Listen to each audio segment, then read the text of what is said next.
What in the hell? Oh, they doing me dirty right now.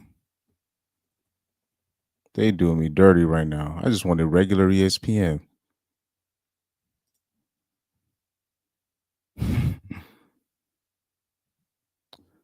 I just wanted regular ESPN.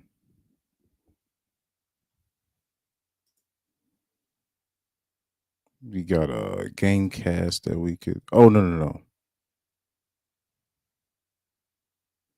Not necessarily a game cast, but can we show the Dolphins versus the Jets? I want to finish that game first before we even go into anything.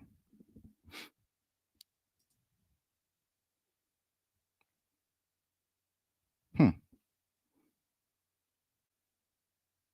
See, how can I make this full screen?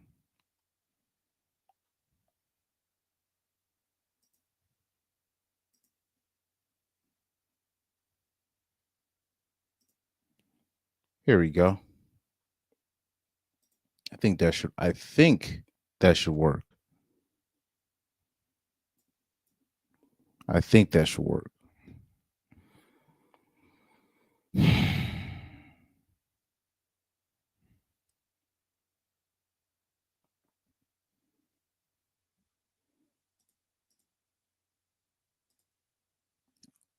I exit out of the tab. I literally exit out of the tab. Bear with me for a sec.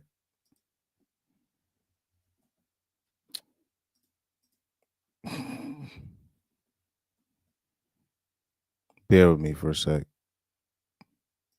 Here we go. Jets versus the Dolphins. No, I'm not trying to. Oh my goodness. Okay, so let's share the ting here. Low key, and I'll say this too. I don't know if it might be too late for me, but I definitely do got to do an episode on the David situation, the musician David. That is one of the funniest stories I've seen this year. No cap. One of the funniest stories I've seen this year. People gonna be like, man, you sick for saying that, but bro. I cannot believe in 2025 we are still dealing with that kind of nonsense. After all the shaming language people done given me, all that, right? And you still got them you still got these rock stars being rock stars and getting away with it because they got paper. And that's all I've been saying all along. They got papers, they get away with it. And you guys let it happen. I mean, anyway. Let me not veer off completely off topic. Let me stay focused. let me stay focused.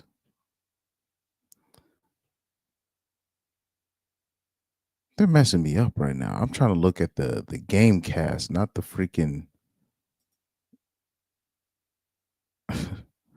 okay, right here. This is good. This is good.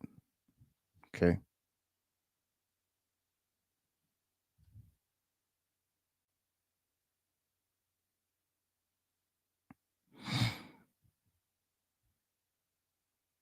Okay, I'm getting a lot of business text messages right now.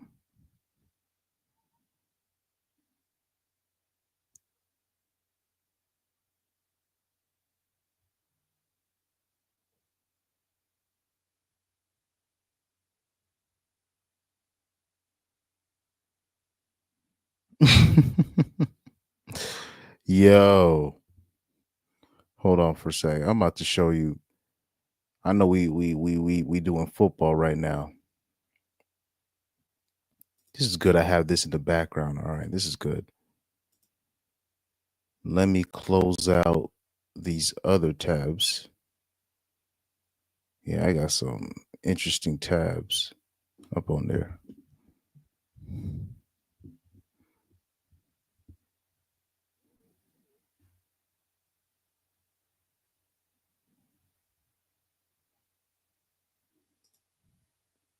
Interesting tabs.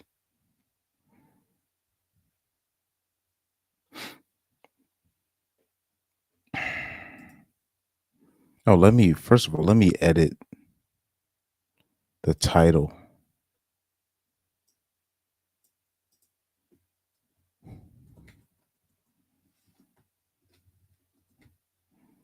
I think this is what week 4.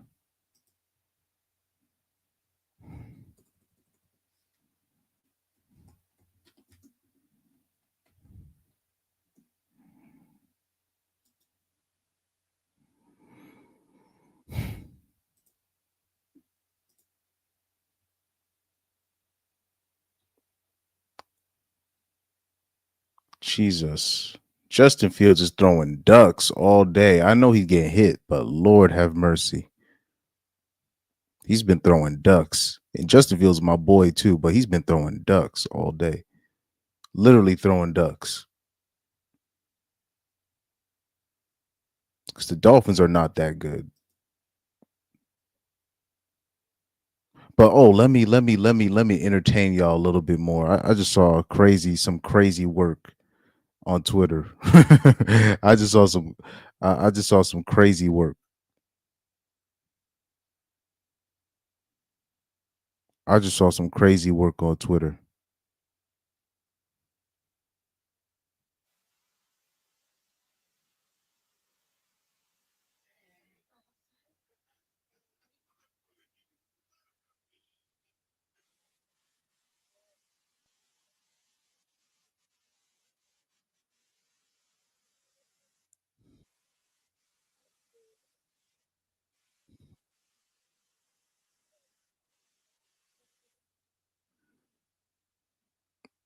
I just saw some more crazy work on Twitter, but let me open up the real crazy work that I just saw from what's that boy's name? Ryan Stone, right?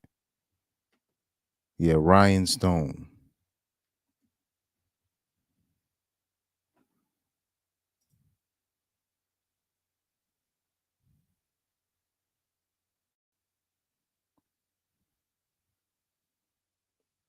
I saw some crazy work. Yeah. K Jets have the ball right now. Please run out of bounds. All right, good job, bro. Oh my goodness. Good lord. Anyways, let me share this tab. This is from Ryan Stone's Twitter.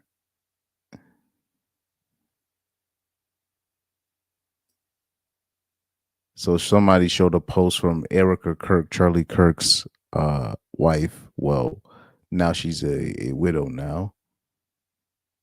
And her behavior post post her husband's untimely demise has been quite interesting. Very interesting indeed. Her mannerisms, how she's been behaving. And it's been a lot of people, specifically men, calling her out. Shout out to D Man 50. He said, I hate football. Hope you're doing well, Chris. Thank you, man. I'm doing well. Like I said, I'm remonetized. I'm good. But I will say this in the next 2 weeks, the reason for my absence, I've been touring. Now, it hasn't been the level of last year when I was literally out of state and I literally traveling the country. It wasn't that, but I'm still in the tri-state area, the New England area, still touring. A lot of music work, a lot of that, a lot of arrangements, doing all that stuff. That's been taking up most of my time. And on top of that, I took another job to supplement that income. So I've been literally gone. Barely. I'm talking about no time for PS5, no time for nothing, right? And so I've been out. But I'll say this: in the next 2 weeks, is going to be some major changes. I'm talking about real. Not I'm talking not to the. I'm not necessarily to my message. I'm talking about the layout. The layout. My layout is going to be different. Can't tell you if I'm moving. Can't tell you if I'm not moving. It's just going to be some changes. A lot of different type of ish happening. And D Man 50, what I do owe you guys this. I do owe you a David stream. I have to talk about that. Now, that might end up just be me like doing like one of those old classic streams that I used to do when it would just be me and just me talking. It might be one of those. But I do owe you, I know I owe you guys that, and I do owe you the musicians, the top, what's it, the top red flags in female music, like the top red flags and musicians uh that women talk to, that women listen to. I do got to do that stream too, but I definitely owe you the David stream because the details in that. I was sitting there, yeah, I was laughing way too hard when when the details came out about that. I was laughing way too hard. I was like, how is this happening in 2025? How?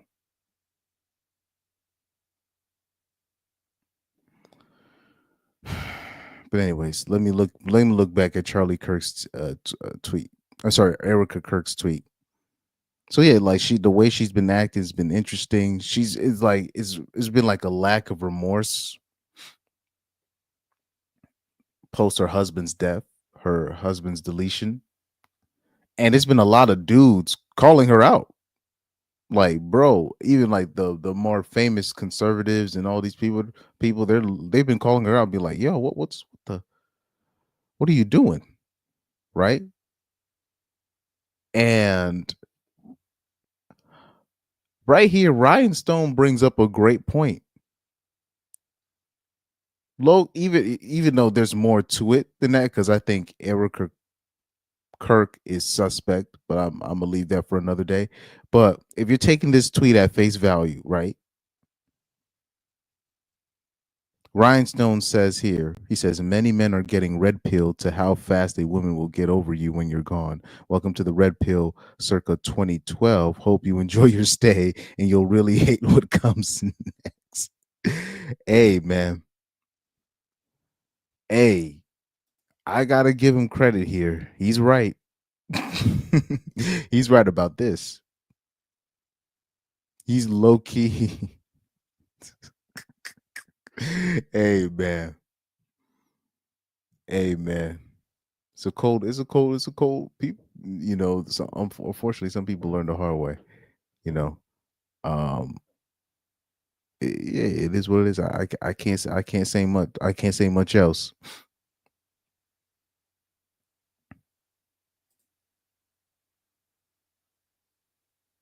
Can't say much else.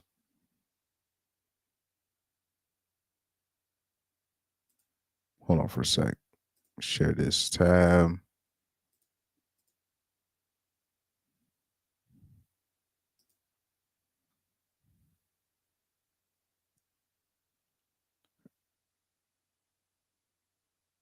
I just saw some crazy work on my Twitter. Another piece of crazy work. Hold on for a sec. There's no way in hell. They're saying I'm looking under who's trending and I'm seeing some crazy work. I'm seeing some crazy work that now I got to open a separate tab on my phone to see if there's any legitimacy to this. This is crazy work.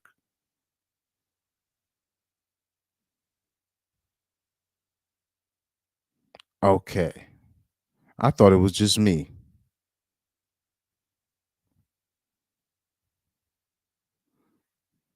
So right here, I'm about to show you something. Let me show you something. This is trending on Twitter right now. DICK Stroker. But apparently it's a parody account.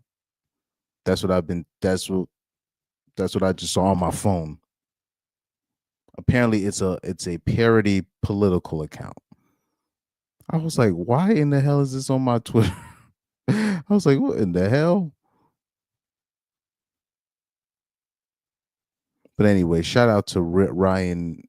I hope I'm saying his name right. Ryan Stone. I've seen some tweets from him here and there. He's made some good points here and there.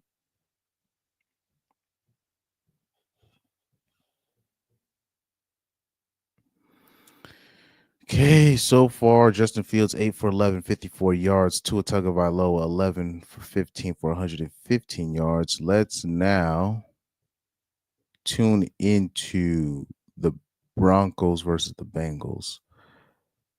Let me see if I can watch. Let me take out my controller. Let's switch the game up.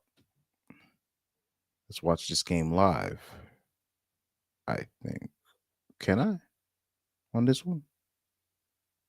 Yes, I can. All praises be to the Most High. Here we go. Okay, Bengals are up 3-0. If the Broncos lose to the Bengals, they in trouble. They in real serious trouble. If they having problem to Jake Browning and the Bengals. Let me hit that game cast real quick. First quarter, yes, the first quarter for the Broncos versus the Bengals.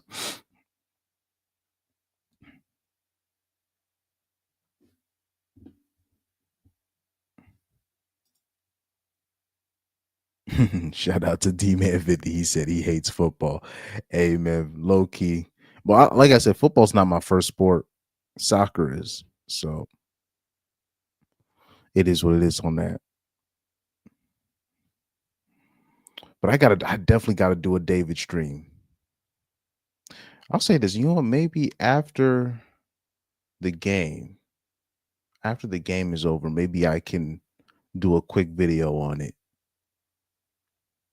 Maybe I could do something like that.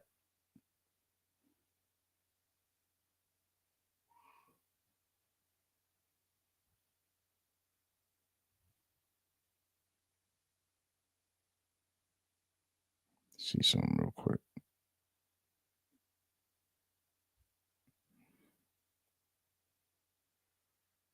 Okay, Bengals. Bengals still up 3-0. Third down.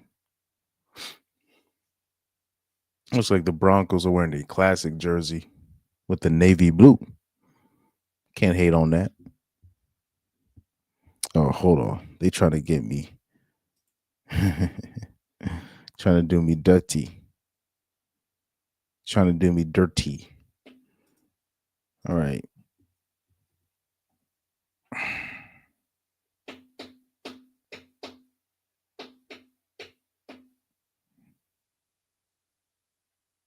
Okay, we got Simone with the sports. Let's look at other sports channels going on right now.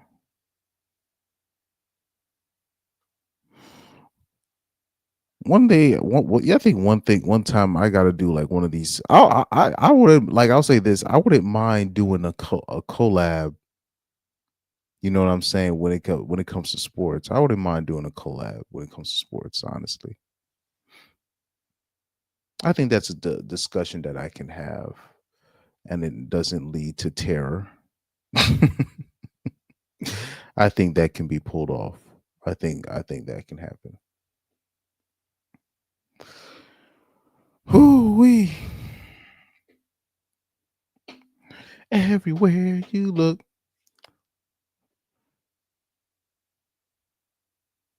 Yeah, look, man. The Broncos are struggling to the Bengals, dog.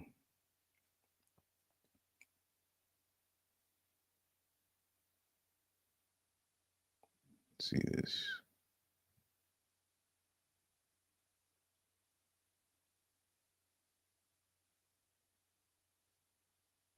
Wish I had a remote. Oh man, Jake Browning got them on a fake count. Okay, the Broncos are in trouble, dog. What is going on with this team?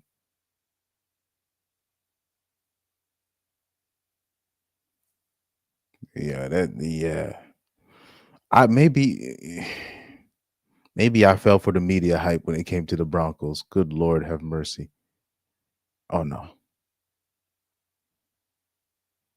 Okay, Bengals with the punt. That's gonna land out of bounds.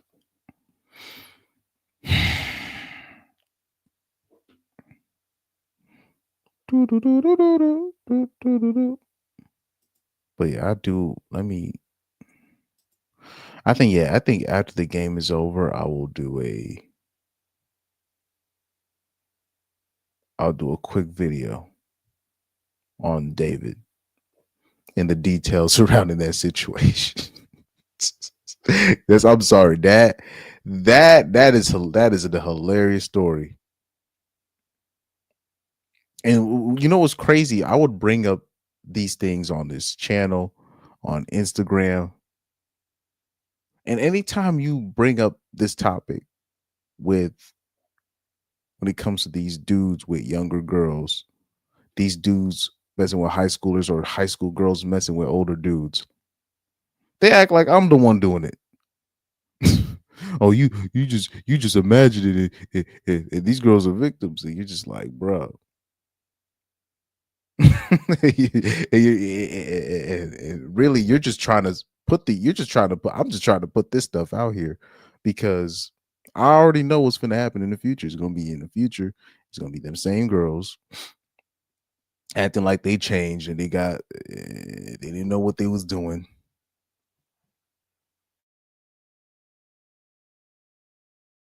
And they're gonna say they got taken advantage of. But I'm just trying to put a different perspective out there.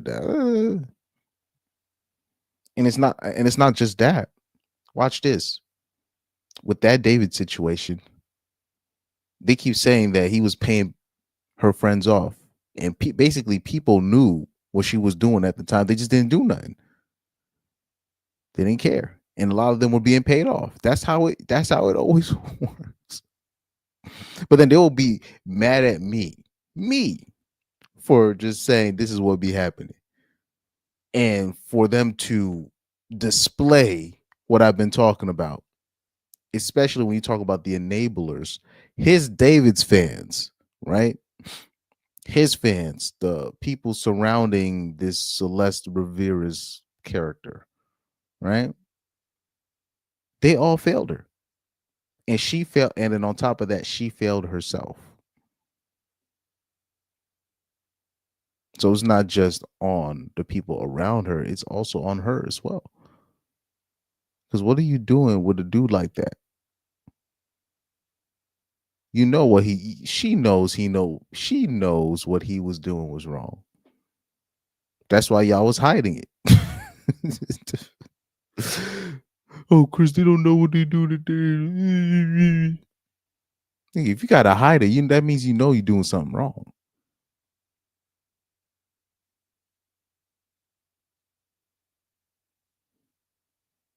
If you hiding it, you clearly there's something you're like, oh, this is wrong. Yeah, and like even the stuff that they caught her saying on stream with her dude. I mean, no excuses. I'm sorry. No excuses. Making all these excuses for her. David's fans making excuses for. Like I said, this is all alleged, but the evidence look crazy. The evidence is looking wild. The evidence is looking like some crazy work. Oh, let me see if I can add Instagram to this.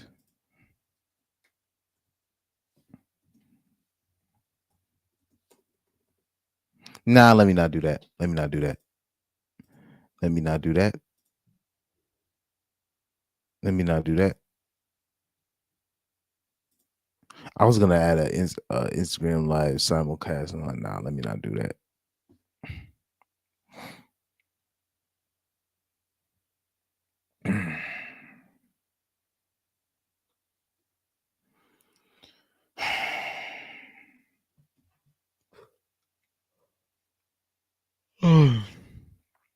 Loki, I'm way too tired to do this.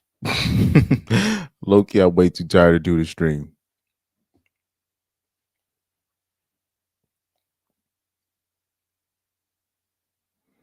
Okay, bonus motion. It's a play action. Damn, they've been on his ass all day. Good read. Good read. Oh, that's a horse collar. That's got to be a flag, right? No, not all right. Okay, I'll let that go. But anyway, good read from Bo Nix on the bootleg. Hits Trotman for about what 25 yards, 25 yard gain with that, respectfully.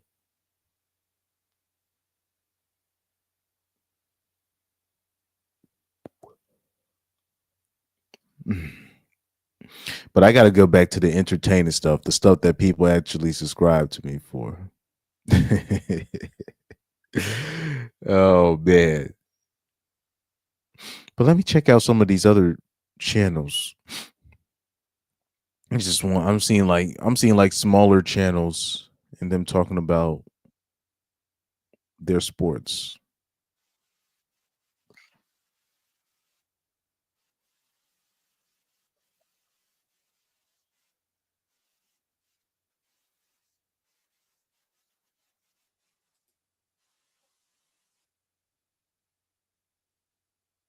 Okay, let me see live.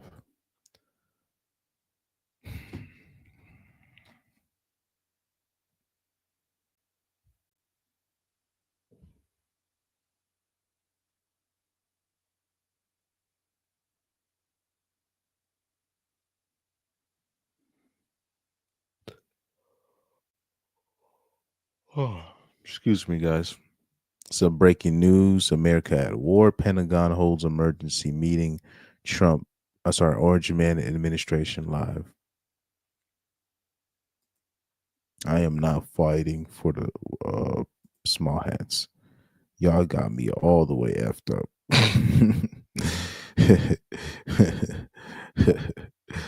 Please. Ain't no way.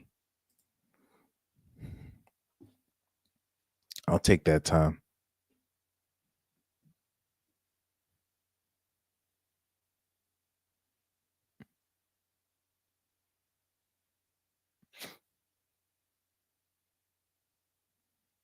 Let's see. Well, you know what?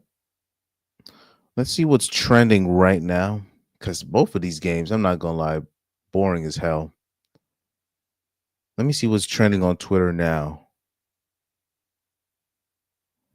And going off of what's trending on Twitter, I might change the title of the stream. Oh Lord, what's happening?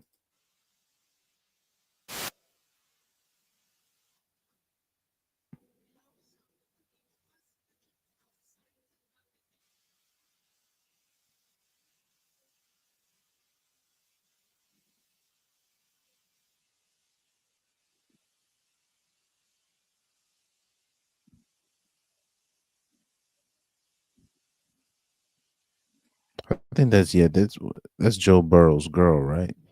I could be wrong. Bo Nix just runs in, scrambles in for a touchdown.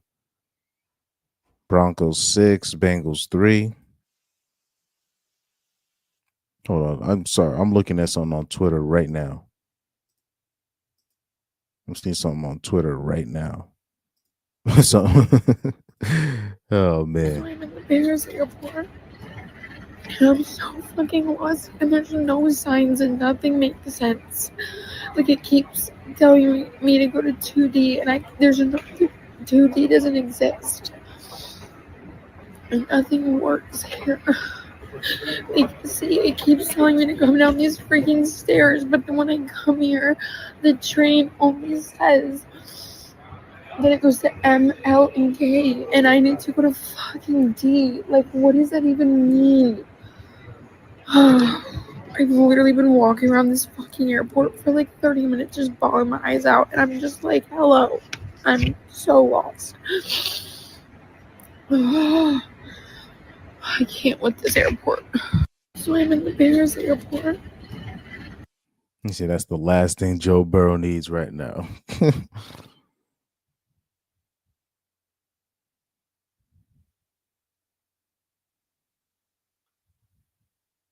Wait, is that like his side? Is that one of? Oh yeah, that's one of his side chicks. Okay, yeah, all right.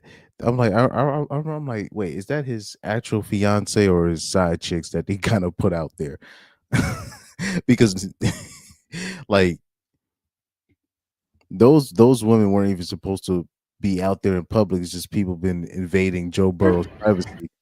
People were invading Joe Burrow's privacy. That's how they found out about his side chicks that his fiance already knows about. So it's not no, you know, it's not no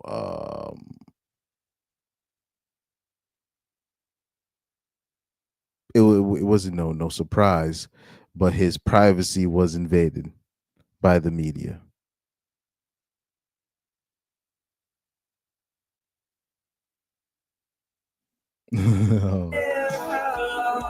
I was just talking about this situation with David. So apparently, a Celeste Ramirez lookalike came to a David meet and greet, and he tensed up. Oh Lord, how I don't even know how he was able to get away with, like, going from the details, off the details alone. It's like everybody knew about this basically, but nobody did nothing.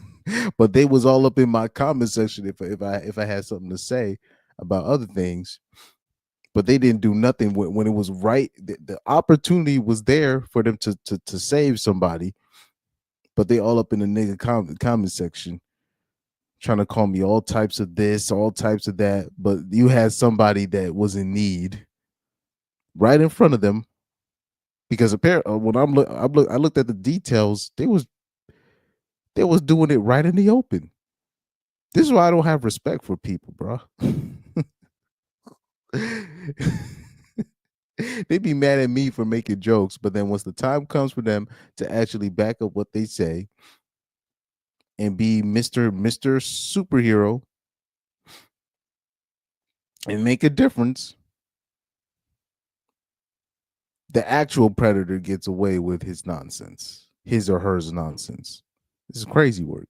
This is crazy work. That's wild work. This diabolical work.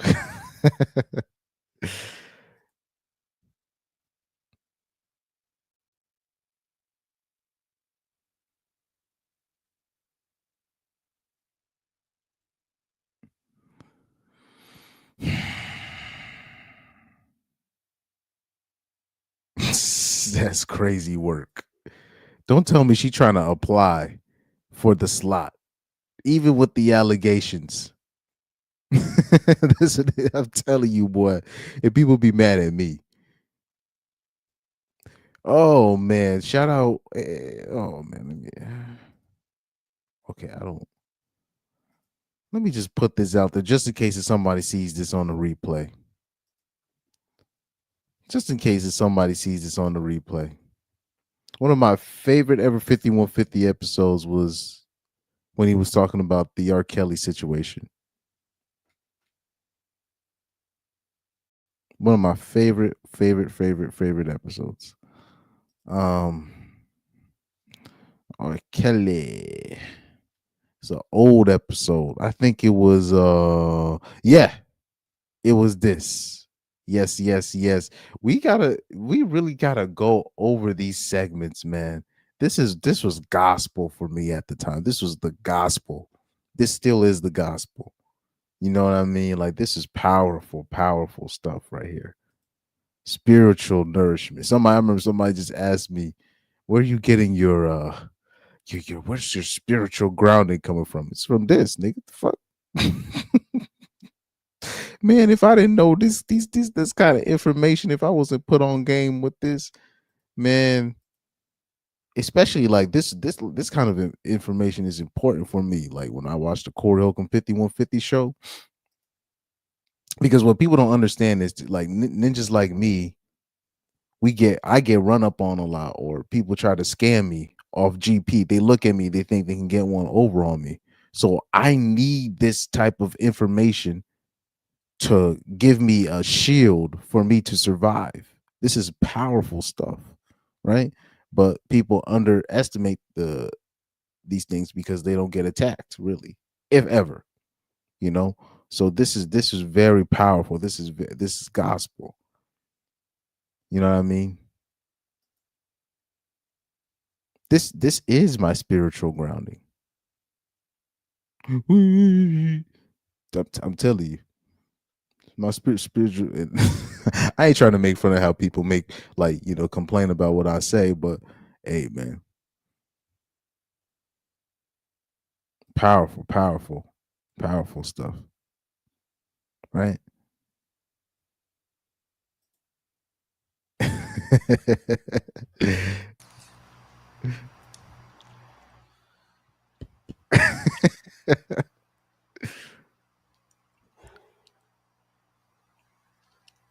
12 Well play. Give played. me a little. Oh Lord, what happened to Tyreek? I put my head down because I had the Broncos game on. What happened to Tyreek? I see Tyreek going away in a stretcher. What happened? Hold on. Let me switch the game real quick.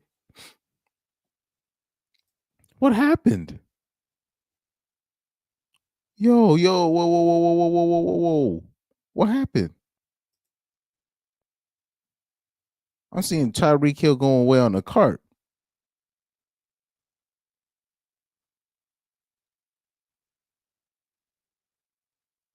Injury report. Oh, they didn't update the injury report. What happened? What happened? Hey. Yo. Like they would say in the Japanese anime. Oi. Hold on.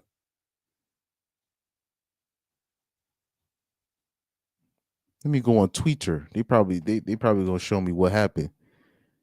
Hopefully he just pulled a hammy or something, and then he's done like for like 2 or 3 months. And that sucks. But don't tell me he did tear his knee up or break his leg or anything. See, Tyreek Hill. What happened?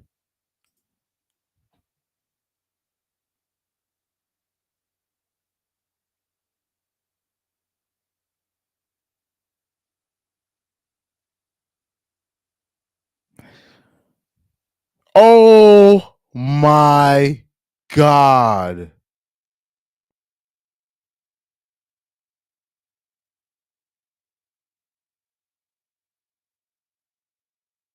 Yo,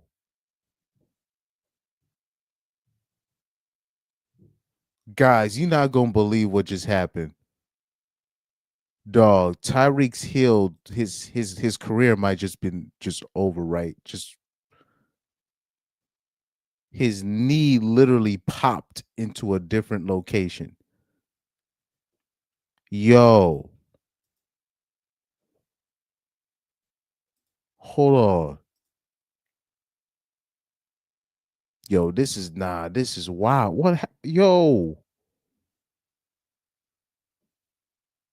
am I seeing this right?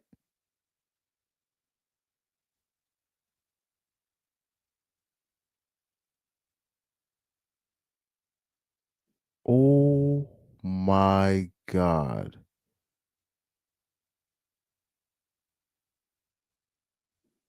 His leg literally just it went in a different direction.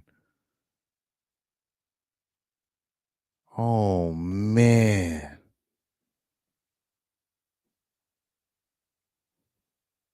Oh,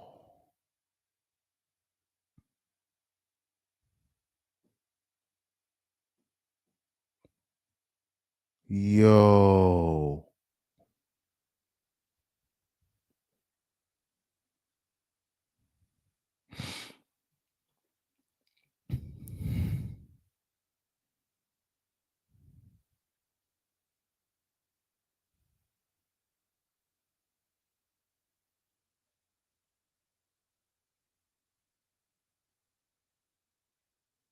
Man.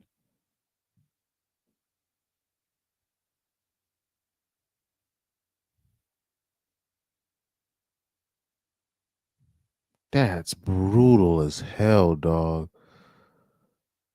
Oh my god.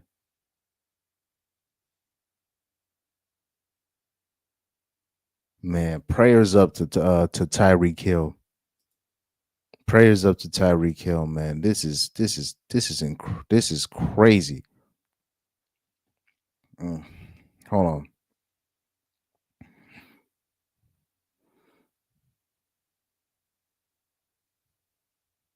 Prayers up.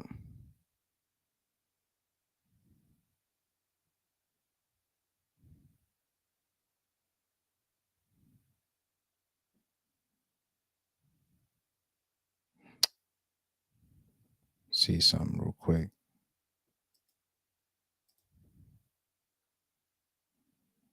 Man, so yeah, Malik Neighbors out the other day. Oh my god.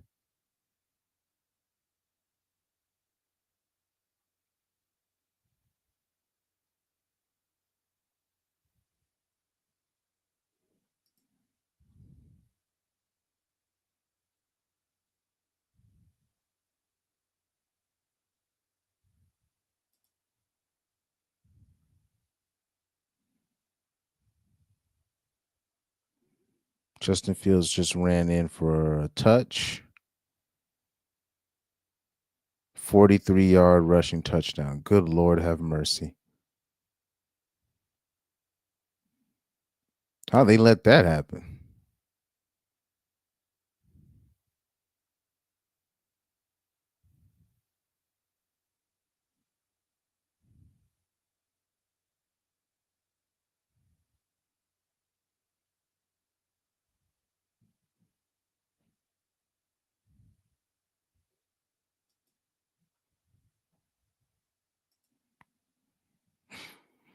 That's the thing about Justin Fields. He can just like he's one of those like he's not consistent, but he has that superpower in him where he could just explode out of nowhere, whether with his legs or his arm.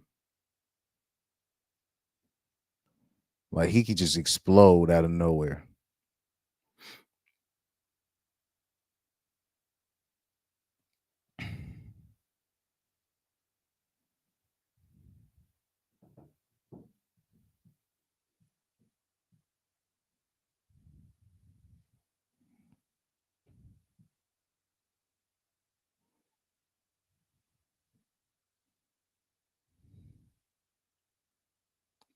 That is just awful.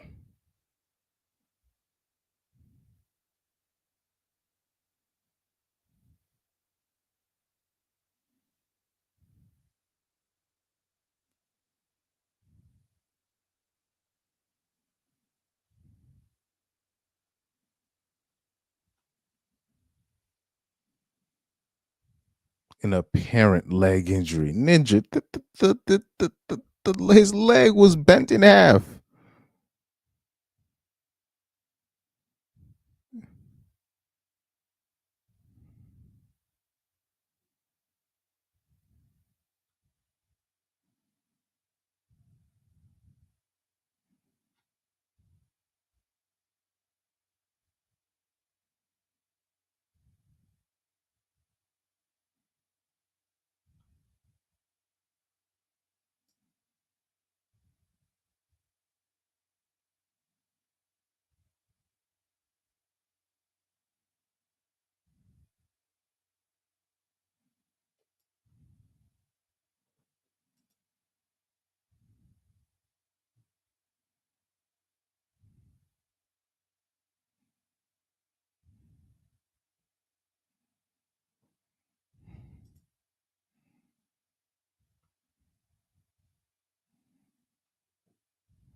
Ninjas is all talking about parlays and ish.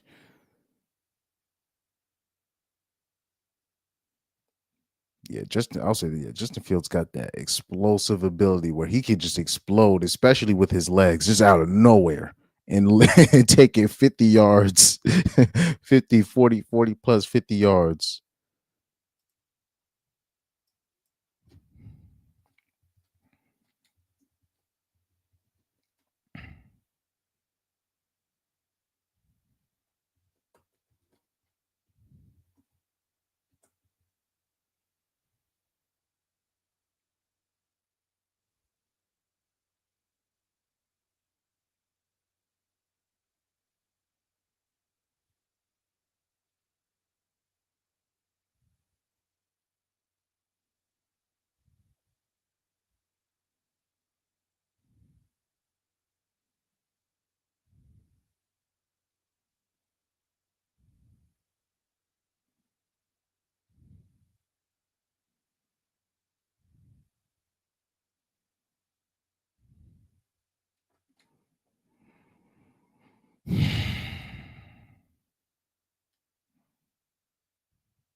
But anyways,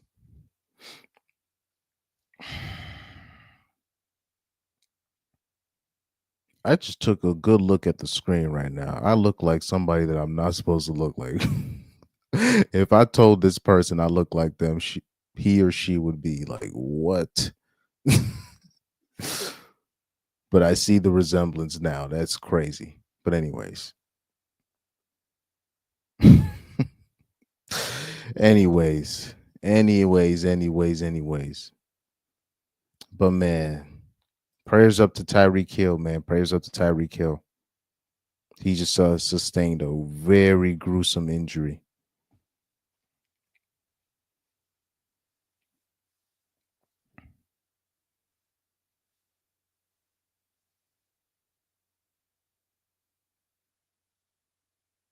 But yeah, I'll say this. I'll end the stream.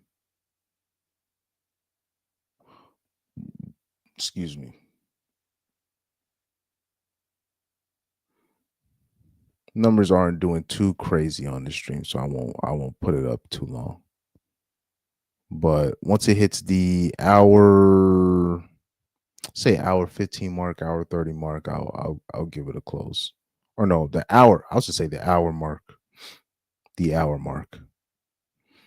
But I gotta start. I think people think I'm dead. I gotta really start making them videos OD again. But I gotta there's a couple things I need to do. Couple things I need to do. But man, prayers up to Tyreek.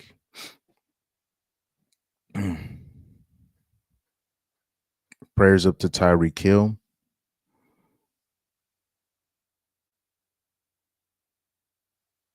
He had an interesting type of reaction. Not like it looked like he was celebrating that his leg got snapped in half, and I don't know. Hopefully, it's not what. Maybe it's just him just laughing at the irony of it all. You know, it is what it is. Because most players in that situation, they be crying, literally like in tears. What is it with Tua and this ninja not sliding down? This is the problem I have with this ninja, man. Ninja slide early.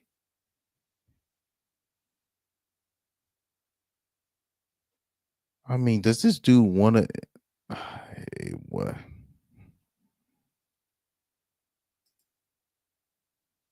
I'm like, does he want to be down there throwing up gang signs after getting hit in the head again? Ninja slide early. This ninja really don't care about his health.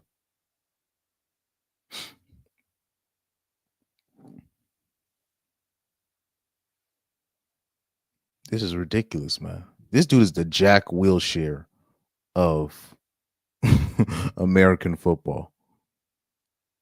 Literally. No disrespect when I say that. Yeah, they're gonna put him in a tent for concussion protocol with his dumb ass. Cause his head still snapped on the like this dude, this I think two already had CTE. I'm not even gonna lie. I think he already had CTE. Cause anybody that saw that response he gave to Cam after Cam gave a fair critique. I thought it was a fair critique. But you saw his retort talking about it's got to be coming from somebody that actually did it. And I'm like, do you don't know who Cam Newton is? I'm like, that boy got CTE already. That boy been hit. People talking about AB off of one hit, but two have been literally knocked upside the head far too many times. Like he should not even be playing NFL football. If if he had people in his life that actually cared about his health. Jesus, man.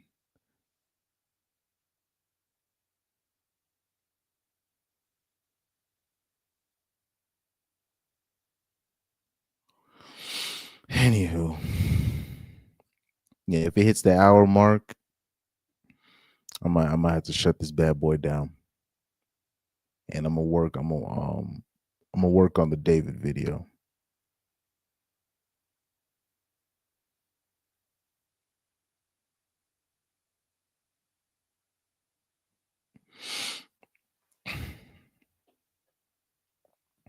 I can't believe I love her.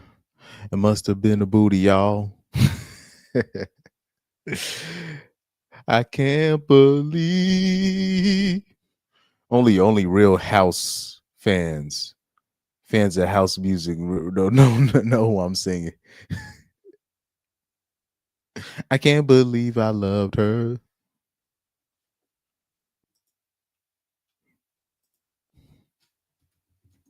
See,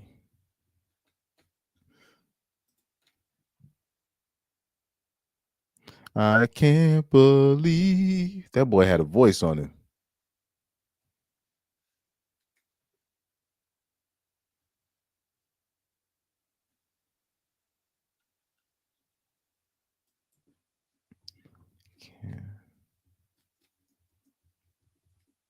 Yeah. Could I bring up the song? That boy a legend. That boy a legend. Pevin Everett. Hey, what's up, man? Young Doga. Did you see Tyreek Hill's injury? It just happened right now. I'm not going to show it obviously on my channel, but look it up on your phone yourself. It's crazy. His career is basically over. And I say that obviously I say that respectfully, but his leg is done, dog. His leg is done. Especially when you're talking about a guy that's like a shorter, stockier person that relies on his quickness and speed. You know, once you see the injury, you're like, I don't know if there's coming back from that. And I'll say this: first ballot Hall of Famer, first ballot Hall of Famer. If that's if this was his last game, first ballot Hall of Famer to me. First ballot Hall of Famer, no doubt in my mind. First ballot Hall of Famer. He gets the ball, he's dangerous. He's always if he touches the ball and he's in open space, he's likely to take it all the way to the house. Right. So shout out to Tyreek Hill. Prayers up to Tyreek Hill with his injury. He had a weird reaction though to it. That was a quite strange reaction that he had to his own injury. I don't know. Maybe that's just how he is. Maybe he wanted Maybe he was looking for way out. I don't know if maybe if he got injured, that helps him in his case that he has with his ex-wife trying to now drain him of his money right now. Not sure.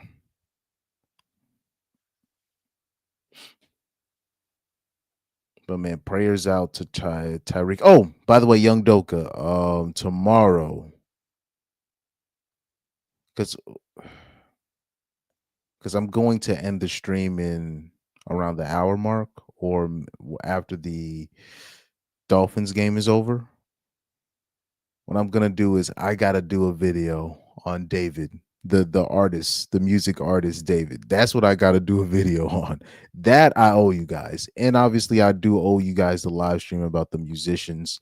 That if your girl listens to this type of musician, it's a red flag. I do gotta do that. I do owe you guys that, but I definitely owe you my opinions on the David situation. That is one of the funniest stories I've seen this year. Easily one of the funniest. Because that's not even supposed. I don't even know how that even happens in 2025. And on top of that, not only that, the shaming comments I get in my when I talk about the stuff that these little 304s be doing. Oh no, you sticking up for the Predators. Now with David, it seems like he was just able to do whatever the hell he wanted because he had some paper. And people knew around him knew he was this was the situation. And nobody did nothing about it. But they want to play self-righteous in the comments. Start talking about they finna report me and stuff. Just it's always the same nonsense.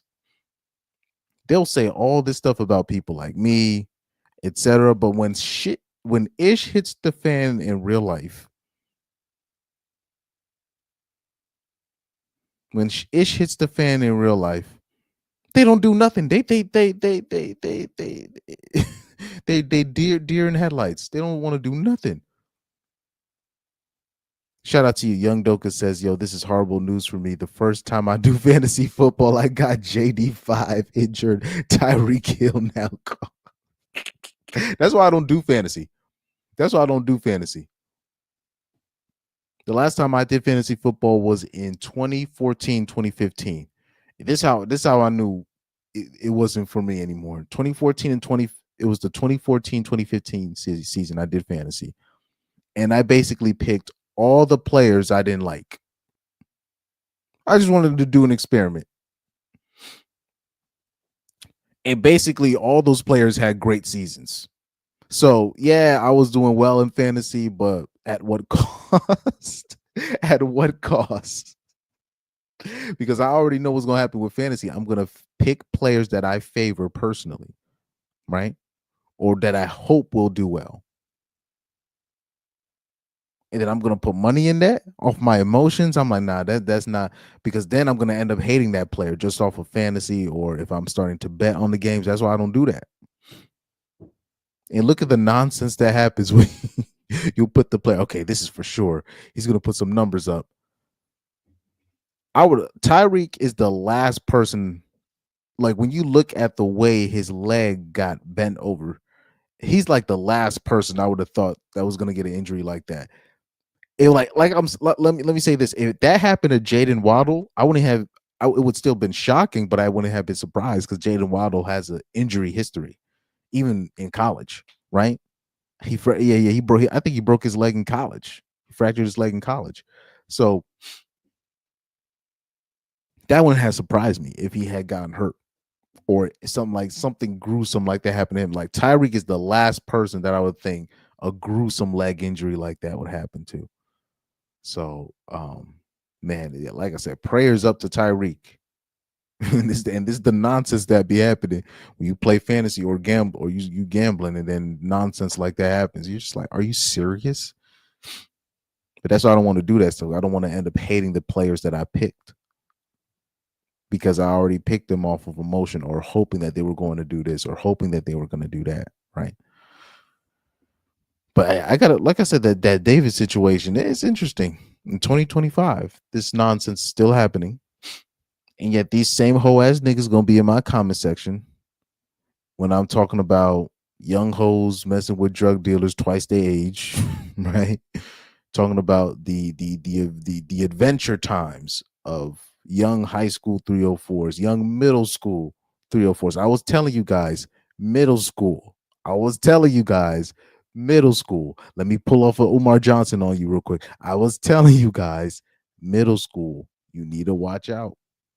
You need to watch out. If you have a daughter, you should have you should have made sure she's been in line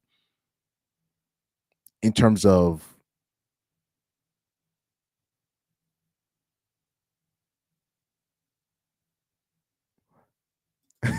you know what I mean? Young Doka said, nah, respectfully, I have ignored that David situation. I would rather the list stream. Low key, you're right. No, you're right. You're right. I'm not even gonna say low key. I think you're right. I think you're because I think it might be a waste of time.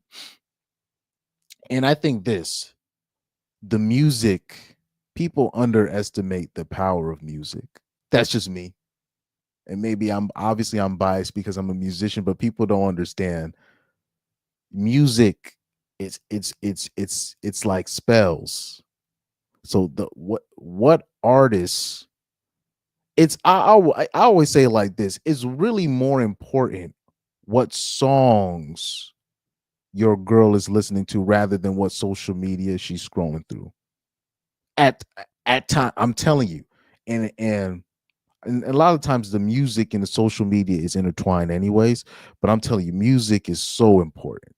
The type of artists your people are listening to is very important, so you have to be very very very very careful, very careful about the music you put into your brain, um the music that you listen to over and over again. People will put subliminal reverse messages in their songs and then you replaying it, and all of a sudden you're feeling a certain type of way and you don't even realize they put something evil in the song, and you've just been listening to it over and over and over again. Like this is like music is powerful stuff, man. Look, I can go on and on about it, but people really underestimate music, man. Young Doka says, search MJ talking about the power of music and frequencies. Oh yeah, yeah. Let me search that real quick. Michael Jackson talking about the power of music. Yeah, the frequencies. Yes, yes. Even I can even go in. Let me see this. I think you're talking about this. Let me see if this is the right one. Singers, when they sing songs, it's like a mantra. You repeat a chorus over and over and over. So when a kid hears a song and he starts singing that chorus over and over and over, then you start to hear it in the alpha state into the subconscious mind. So you start to become the song or become what you're saying. The enemy doesn't need a sword when he's got your attention. This is some real ish, man. That and he's just scratching just barely scratching the surface. Yeah, he's barely scratching the surface, man. This is what, like me personally, this is why there's certain male artists. It's not that I hate them, but I don't want to listen to them because I know they're messaging the stuff that they say in their music is poisonous. You know what I mean? Hold on. Oh yeah, Young Doka says Lil Uzi told everyone straight in our faces about EXO tour life during Rolling Loud. Straight demonic. 1 week later, it's just artistic expression. And yeah, and people don't even understand when he's talking about Lil Uzi Vert. If you say Lil Uzi Vert fast, it's you know the the devil, the devil, right? Lucifert, right? It's that's on purpose, right? That's all on that's on purpose. Or how about, remember, this is a old reference. There was a skateboarder back in the day. His name was there was a very famous skateboarder back in the day where there was a lot of parents that were involved in the church, and they would not allow their kids to put posters of this guy or listen to this guy speak. And I don't know if he made music too or something, but he was a skateboarder. But his name was Natas.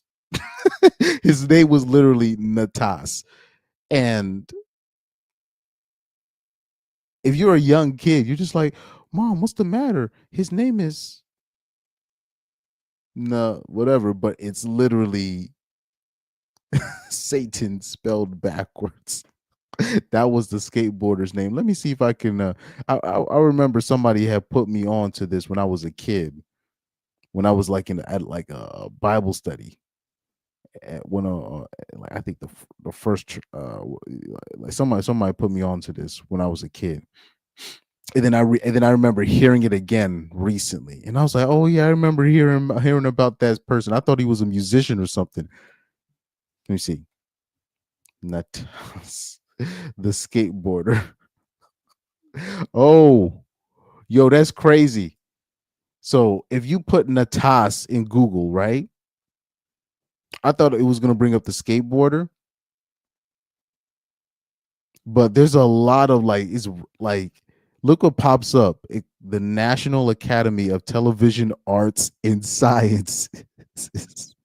That's no coincidence. There's no coincidence. Natas is the Emmys, National Academy of Television Arts and Sciences. That's wild work.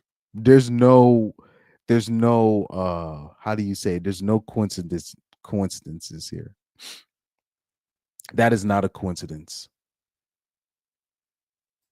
Oh no, y'all good. Y'all are good. I think once the Dolphins game is over, I might shut this down, but we'll see. We'll see. It's we'll see. But man, yeah, music. Young Duggan said, "Yo, I would love a stream on that type of ish, but I don't want you to get banned. No, I'm not gonna get banned off of music. I would be shocked. But well, actually, you know what? I can because remember, it's been it's everybody already knows. Like you'll have certain musicians in the industry. Most of them are plants, but then there's s- some are like heavy plants, like they're super plants, right? So I make sure I don't listen to their music. There's even like certain chords, like even in church, right? There's certain chords, whether it be in the white church, black church. Let's take I learned this forget the black church because that's a whole other level of science right there of emotional frequency, etc. Right? Let's take the white church, right? The American church. When you're talking about contemporary Christian music, even the way they play the songs, they do it a certain way. It's so it there's certain chords, certain patterns that they always do it a specific way. The way they do their bridges, the way they do their choruses, it's done a specific way so it can once the sound emits from the speakers, it evokes an emotion out of you. Right? I'm talking about this is some really deep stuff. So this is why church musicians get paid the big bucks, bro. Because that type of music is supposed to evoke an emotional response. This is why they don't be just hiring anybody to be up in those mega churches. It's got to be certain things. This is why there are certain songs that they select. Right. This is why even like in a CCM, they want a certain type of pianist. They don't want like a black church pianist. It's not the environment for that. It's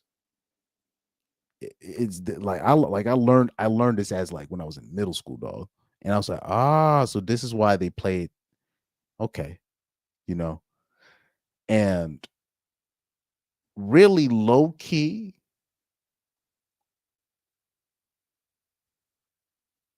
when you take the black church, for example, why do you think 90s R&B sounds so good? These are church chords that they put in the records. And I'm like, man, this song just does something to me when I listen to it. And the lyrics is just completely different, but they're using church chords. they're using shout, praise and shout chords in the 90s R&B records. Talk about sex me, baby. Sex me, and you look at the chords. These are church chords. These are church chord progressions they put in the records. Take off your clothes, and he said and then you hear this. You're like, this sounds like dun, dun, dun, dun. These are church chords. These are church chord progressions. Talking about soon as I get home. This is a church. The producer of he basically took a church song and made it an R&B record. If anybody that's savvy about the chords on that song, even the intro, these are church songs, and but it's R&B. Why do you think people can't get over that 90s R&B sound? The 2000, these are church songs made into R&B. And then when you look at the gospel records, the gospel artists that came out in the 90s, it's damn near the same music. You'd be like, man, that 90s R&B just does something to me, just hits the right spot. Yeah, it's supposed to. Because really, those producers, right? And they talked about this in the Ray Charles movie when Ray Charles was literally bringing gospel music to the clubs and remixing it, right? And them church people was hearing it at the club, and he said, "All of y'all going to hell."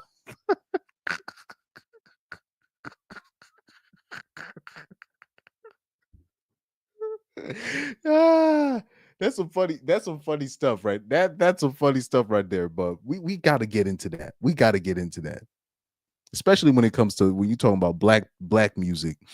This is some powerful stuff, man. But I hopefully I'm not banned for that. But yeah, shout out to Pyro for coming in, tuning in as well. Looks like Justin Fields about to go on one of his runs. Damn, that's a late ass tackle. This is why God blessed Justin Fields with the strength and the health. Like guys like Cam Newton and these people, because people be putting late hits on these brothers. Anyways, back to here. Young Doka said Natas is the capital of telling us vision. Like I said, this is not a coincidence. Natas.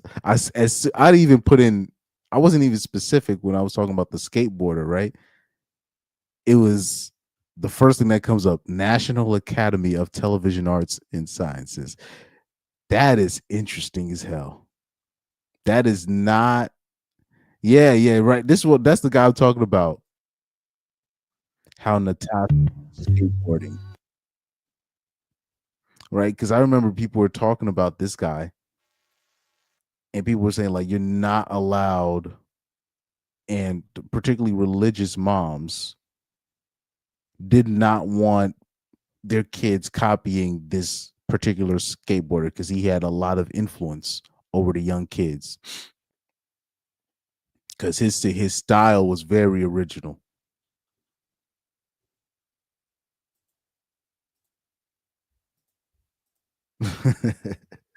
He said how Natas changed skateboarding, the birth of street MBDs. But like, if you're a kid, you don't know this. If you're a kid, you just don't know this. Did Justin Fields throw an interception or what's up? Oh yeah, it hit the ground. But anyway, yeah, the music stream, I because that's right up my alley.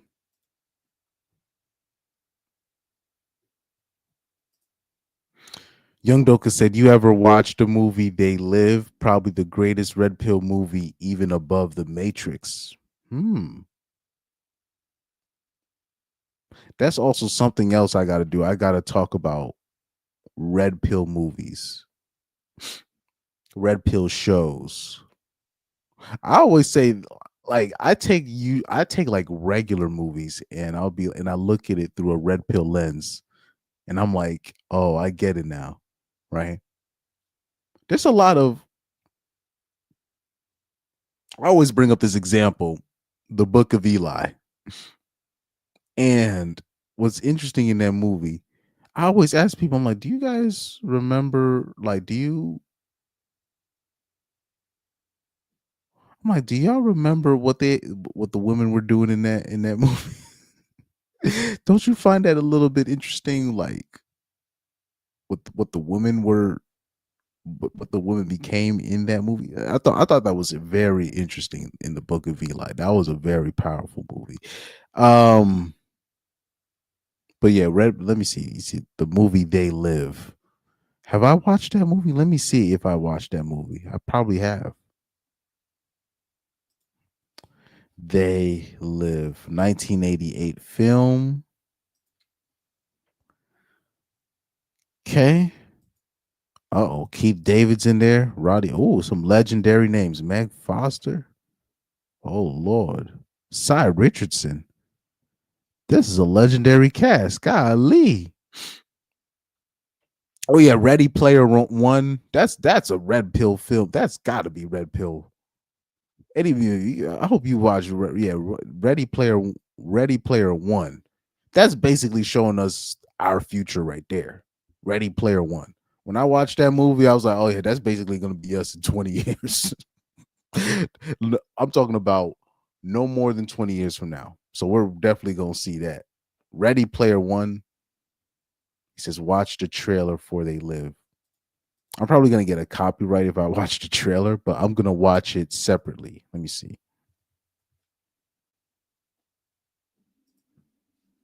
They Live trailer.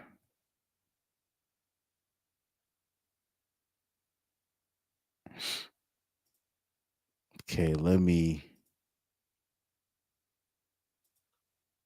watch the trailer real quick.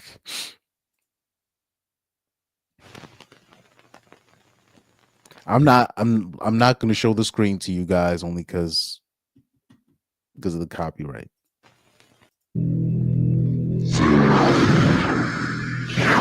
Masters! What do these things want, and why are they here? You still don't get it, do you, boy? They have recruited the rich and the powerful. They're running the whole show. Wake up!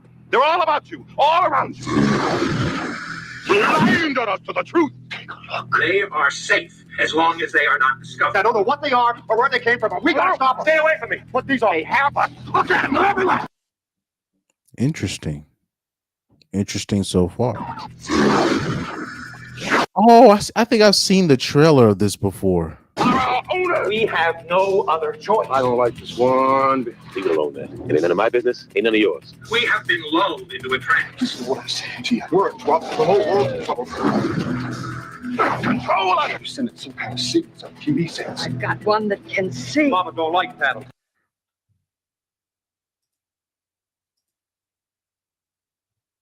This is interesting stuff. I'm not gonna lie.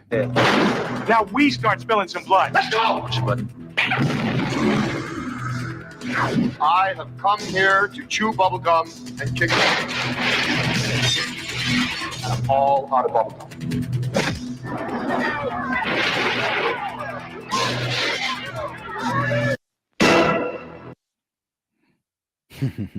They had some interesting trailers. That looks like a deep movie.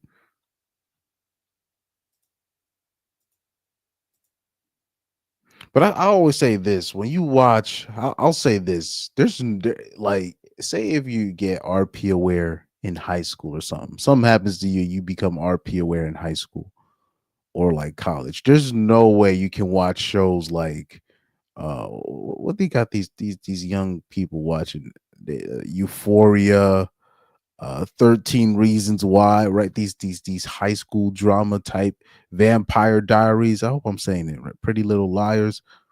You look at these shows as even before your RP experience, you low key look at these shows as jokes.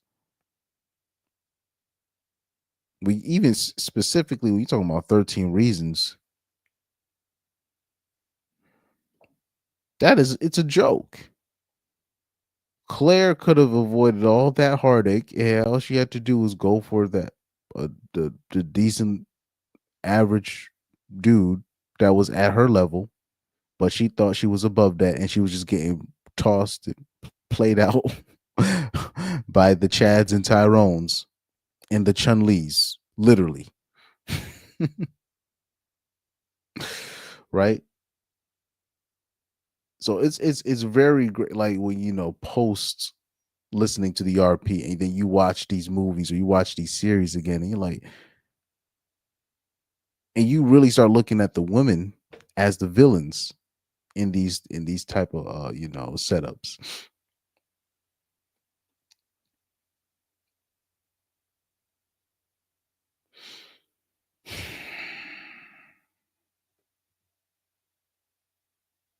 Oh, Young Doka said, "Yo, thanks for putting me on Dead Chronic. He randomly got on my and I was like, ooh, this is the guy Chris mentioned. Love his vids. That's hey man, that's good. Undead Chronic to me is an interesting character because people that know me personally,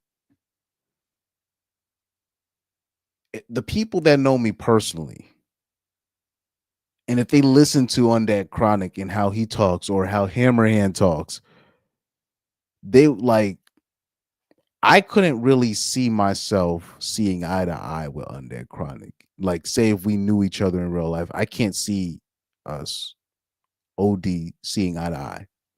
Originally, when I listened to him, but it's interesting how post listening to him, how basically everything fell into place.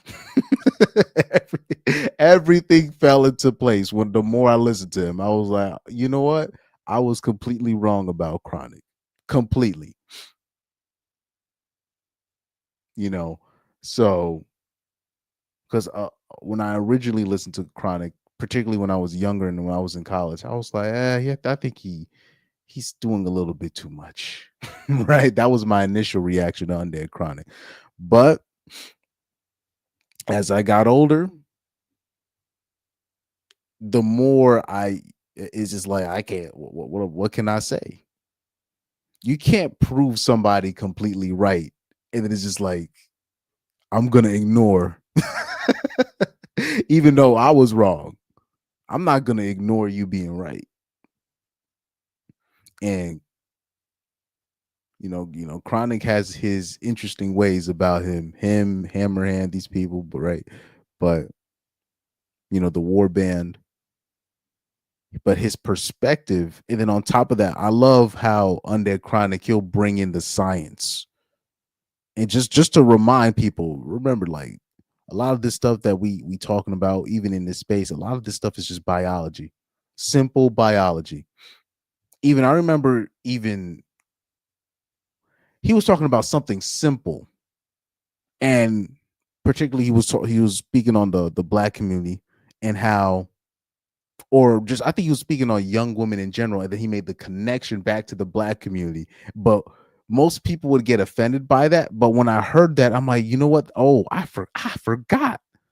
I'm like, why doesn't this point get brought up? I'm about to show you. He was talking about how scientifically, when girls don't grow up with a father, they go through puberty earlier. But it's basically a biological self-defense mechanism. So now you have all these overdeveloped young women, unfortunately, right? And particularly in the black, where do you see those? In the black community, in the Latino community, but specifically the black community. And then you got these girls, they get their periods earlier than other races. They go through all this stuff early, and you're just like, oh yeah, I forgot, because I remember they taught me this in science class, but it's kind of like in passing, right? How the female will go through womanhood earlier without the male present. And then I remember he had connected it to it. I'm like, oh, this is the stuff that we can't forget. The science, the biology behind that. But that's also very powerful stuff too. But Undead Chronic, he's hilarious. That boy hilarious, man. Young Doka said, eyes wide shut isn't really RP, but he definitely opens your eyes. No, I agree. 13 Reasons was a litmus test and most of us fail. Facts. I'll say this, because most people even thinking of it the way I'm thinking of it, because I thought it was funny. I thought 13 Reasons was one of the funniest things. I'm like, she literally she's not the victim in this story. In fact, she's one of the villains. I look at her as one of the villains in that story. And that whole thing about, oh, this show was to put a spotlight on self-deletion rates, and I'm like, man, this is nonsense. But what's crazy is I watched the whole series because it was just like Clay was a simp, and a stupid simp at that. And but people don't even understand. Like, I think the 13 Reasons Why writers, when they made the character Claire, what was her name, Hannah Baker, right? I think most people missed on who Hannah Baker represents, right? She represents the average white chubby girl, or white voluptuous girl. How about that? I'll say it. The white voluptuous girl that everybody, all the people on the football team want to hit, but they don't want to they don't want to hold her up in the air because of her weight. That's what she was represent. That's why the writers made her, selected her. This is why this is why they casted that specific actress for that role. Because like I said, a girl like that is not supposed to be in a high school like that. She needs to be at like a music and arts type school, like a dancing school where she's with other weirdos like herself, and that she can fit in with the rest of the hipster group. She represents that voluptuous white girl that dudes be wanting to hit but not want to do nothing more.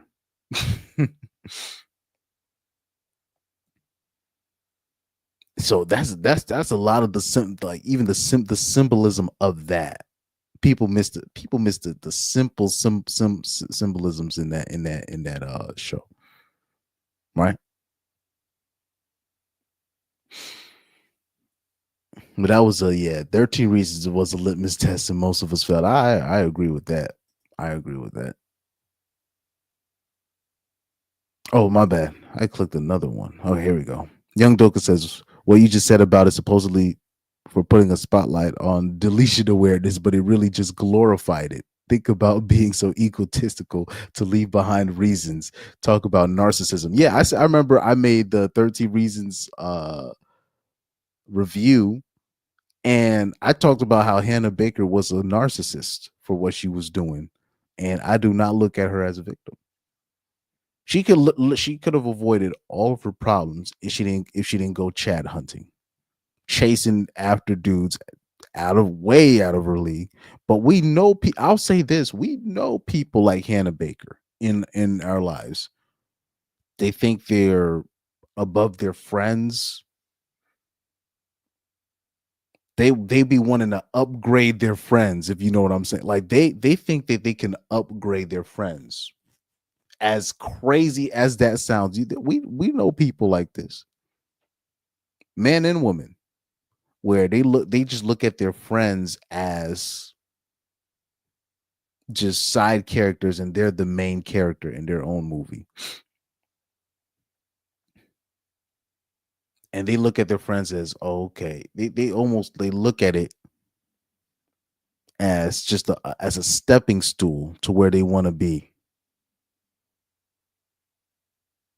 This is very powerful stuff, very powerful.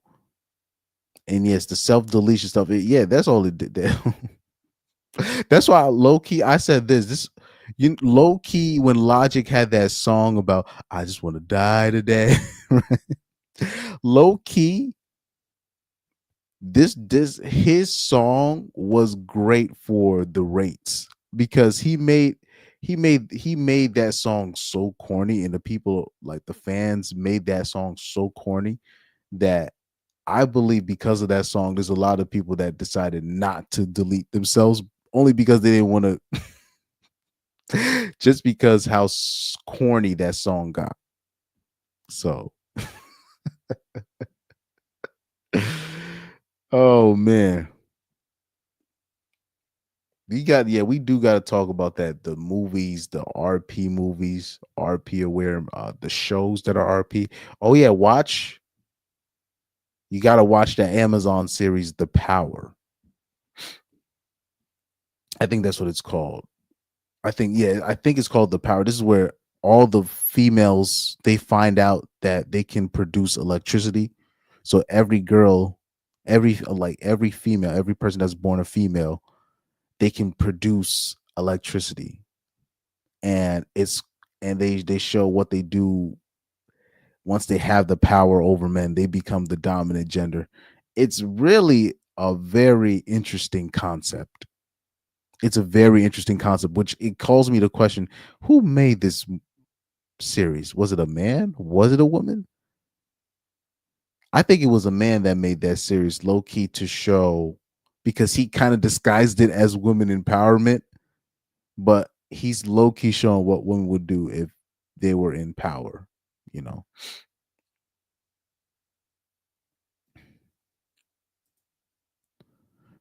Young Doka said, he asks, what do you think about Bad Bunny halftime show? I'm so confused, but I get it kind of. Well, when you talk about industry plant, there you go.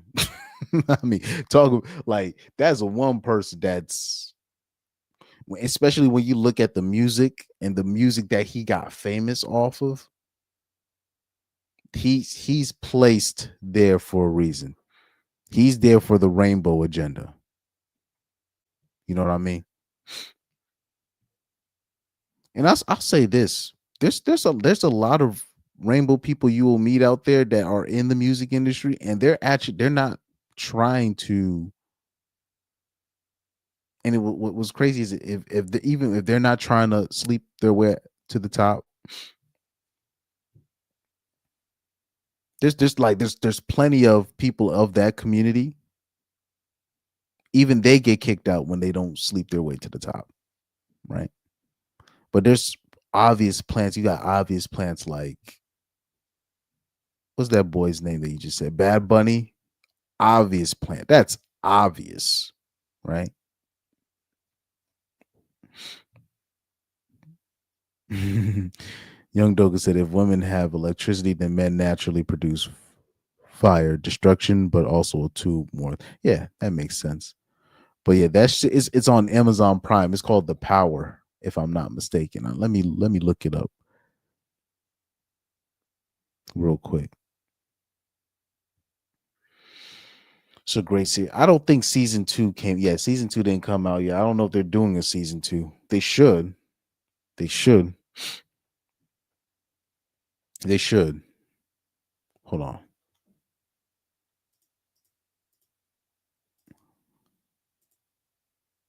Hold on for a second. Let me put the score table back on. Let me look for this series.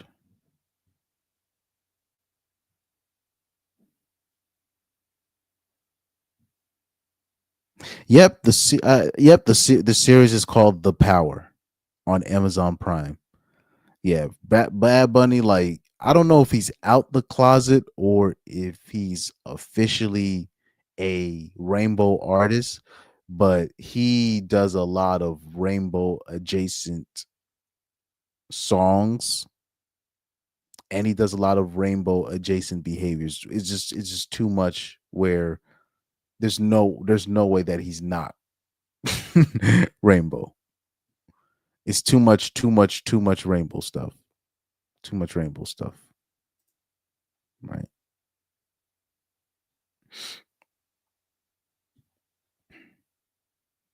Too much of yeah, it's just too much of that. Man, these glasses low key are killing me.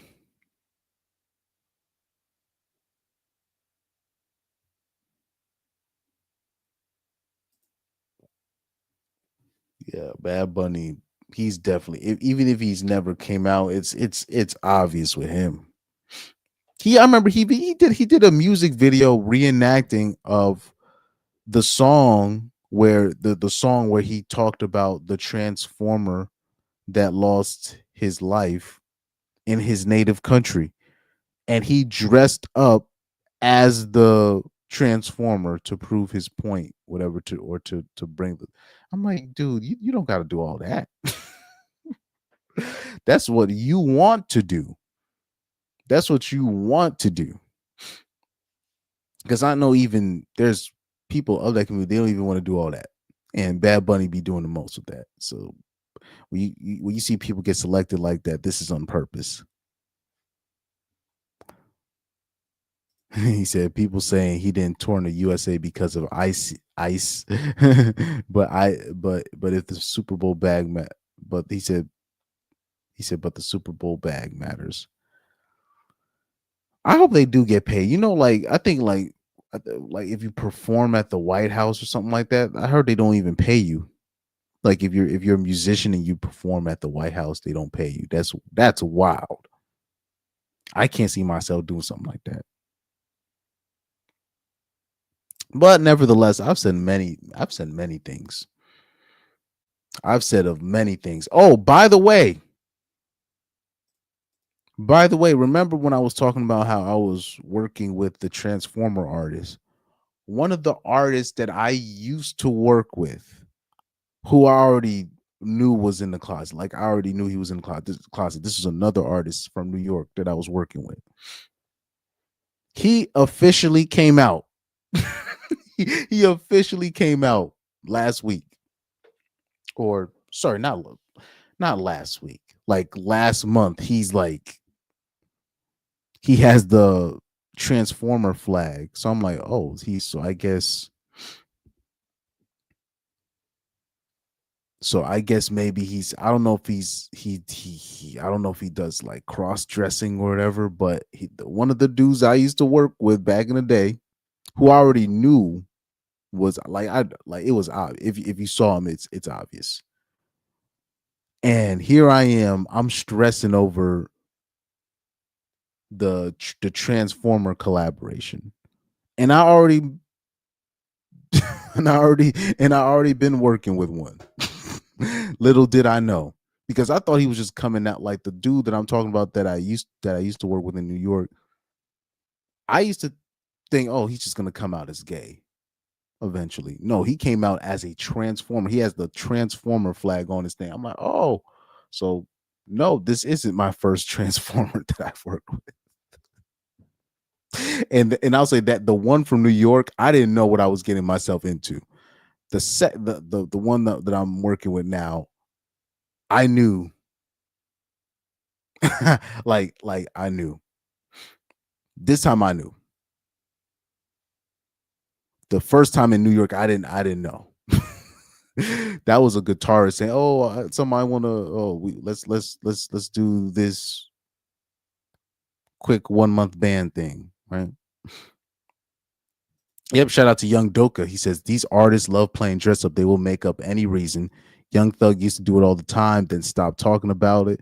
My son was asking questions. Now Thug is white for an album cover. Oh yeah, I thought that white album. I thought that was just somebody trolling, but apparently that's yikes. Shout out to Jerry Solero. He says, "Where have you been through all the crap?" Yeah, a lot has happened these past 2 months that I haven't been on YouTube making videos on a regular. Basically, this is this month that I basically took off because I got things going on musically. I've still been touring. Now, obviously, it wasn't like last year where I've been where it was like around the country, but basically touring the tri-state area and New England area, and and I added a day job on top of that. So now I literally have no time. Especially and then now there's a specific change that I'm doing, not content wise. I'm talking about visual wise to my channel. I have an idea that is going to change how I run stuff on my how I run stuff on my page, right?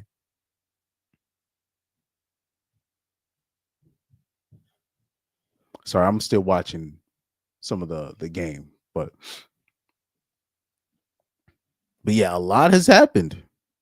Talk about David. Well, I did do a live stream about Charlie Kirk, right? But yeah, a lot has happened. Oh yeah, Aisha Curry, she went viral again for saying nonsense.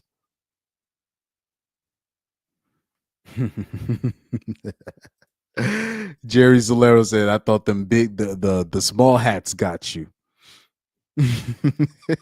But Jerry Solero, he said, "I thought the big no like he hey man, I'm not above it because I don't Jerry. So I don't know, Jerry, if you watch my recent Charlie Kirk stream where the people that I think are behind Kirk's deletion, because I put some names out there, including including some people that people would disagree with, but it's just been interesting. Like, oh yeah, yeah, yeah. It's on a yeah, he's a Jerry says no, everything has been so saturated. It's definitely so. I'm gonna watch it though if it's still there. Yeah, but I do like I said, I said earlier that I was gonna do David, but I'm probably not gonna do that. I'm probably not gonna do that. Because I do owe you guys the music stream. Because I really think that's important. I really think that music stream, and technically that's more of Young Doka. He asked for that, but it's right up my alley. And then on top of that, people really don't understand the type of artists that your girl listens to is really one of the red flags I should have put on my top 10 red flags list. It's really something I should have put, but that's on me. It's that is very important. That is very important, man. Like that's like I can go on and on about that. And then I do and I never talk I probably might talk about the Aisha Curry thing, but like we should already know what type of time she's on. We already know once Steph Curry retires, he gonna get divorced. Like Corey Holcomb said, keep dribbling that ball and prepare for divorce. Hey yo, cold blooded, but those are facts. We know the type of girl, we know the type of woman Aisha Curry is. I call Aisha Curry. I call Aisha Curry the queen of the red pill. She's the queen of the red pill, in my opinion. Like people don't even. I don't think people understand how many people how many men Aisha Curry brought to the space because of her comments. Like when she said that bullsh ish on the Red Table Talk, and women were defending her, there was a lot of dudes out there that were confused. I'm talking about dudes with blue checks. Remember when the blue check thing used to be like something serious on Instagram? It was dudes with blue checks. It was celebrity dudes. I'm talking about blue pill beta dudes that was just like, wait, so Aisha Curry saying she wants attention from other men, but don't you have Steph? Oh man. Oh, I seen something interesting. Hold on. Jerry said, "How do you feel about Ari Spears' take on Charlie?"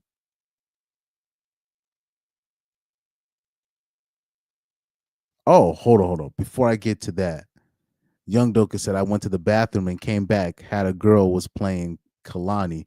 I was like, oh, so that's how you is. Yeah, if she listened to Kalani, massive red flag. There's a lot. I will say because I'm gonna even mention some male artists that if she listened to this male artist, that's a massive red flag.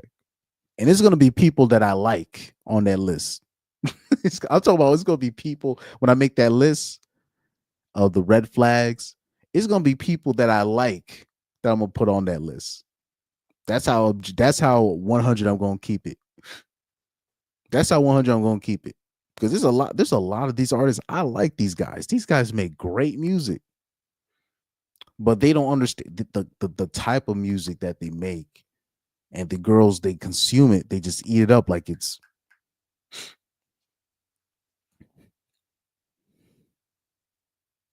like, for example, Erica Badu makes great music, but that's a red flag. It's a red flag. Erica Badu makes great music, produce classics, right? Watch this. Let me show you something here.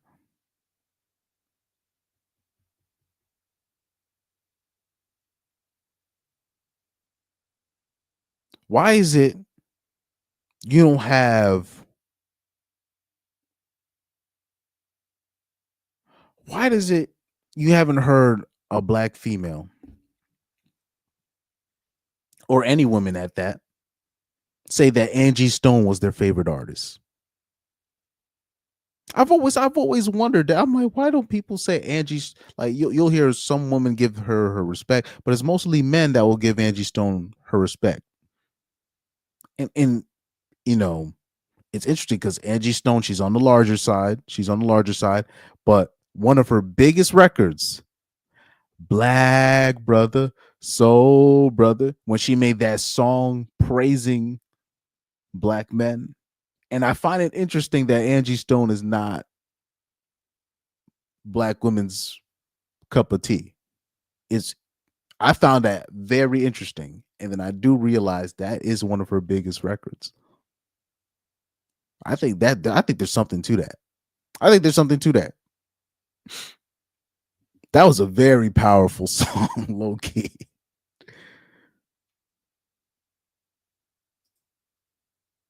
But let me go back to Jerry's question. He said, how do you feel about Ari Spears' take on Charlie?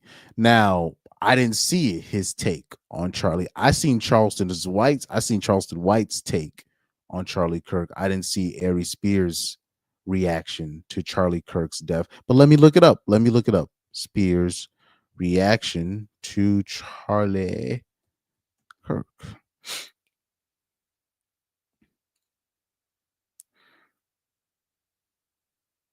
Okay.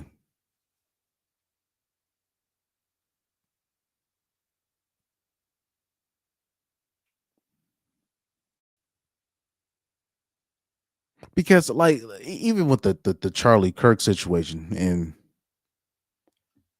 you might not see where I'm going with this, but when you watch that live stream when I was talking about Charlie Kirk, I'm not focused on the culture war when it comes to that situation. I'm focused on who really shot him, who really deleted Charlie Kirk, because that kid that they're saying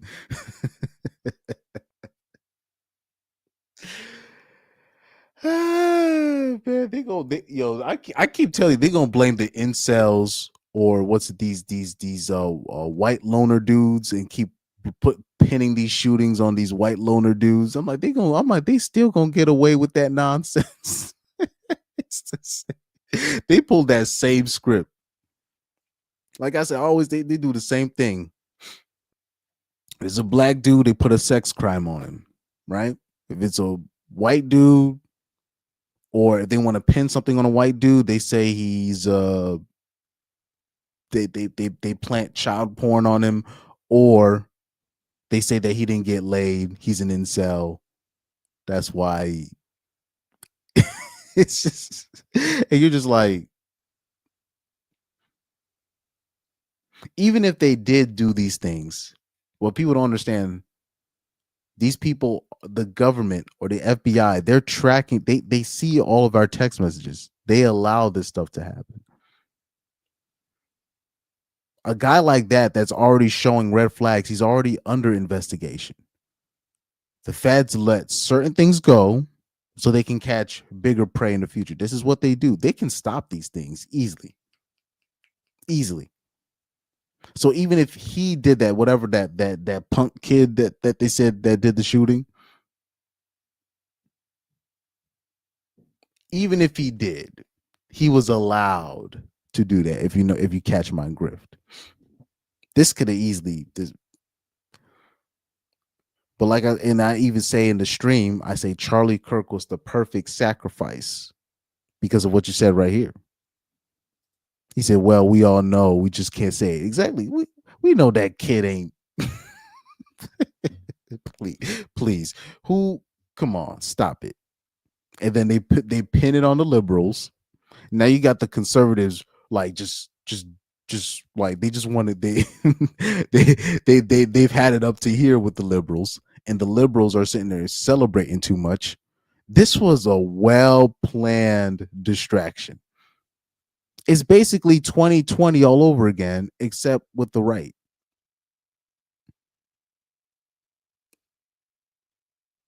It's basically 2020 all over again, except with the conservatives.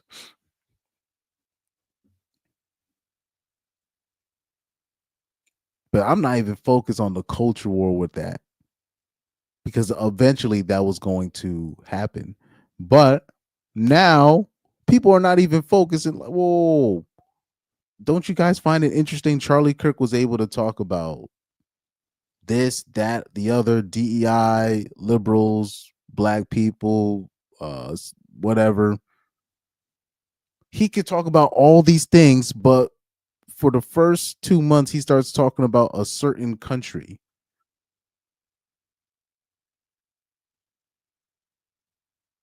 Because unfortunately, what Charlie Kirk was, to keep it fair, he was a useful puppet until he started to realize who was pulling the strings. That's my opinion. And he was too much of a liability to the powers that may be. They realized they let him in too close. And that includes Orange Man. So I explain these things in the stream, the people that I think are responsible, and the people that I think knows who's really behind the deletion of Charlie Kirk. And people, like, it's interesting because people did some research on his wife, on him, on Mr. Yahoo. And y'all know who I'm talking about when I say Mr. Yahoo. I can't say his full name. He's gonna shut down my YouTube. They run YouTube. The small hats run YouTube now, right? So let me stop talking about this, because they they just bought Google and YouTube.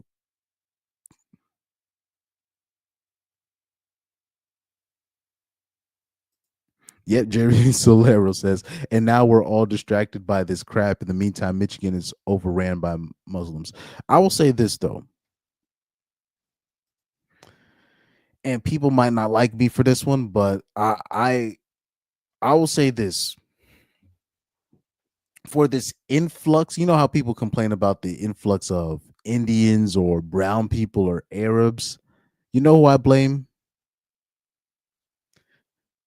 I blame white people for this. I am dead serious when I say this.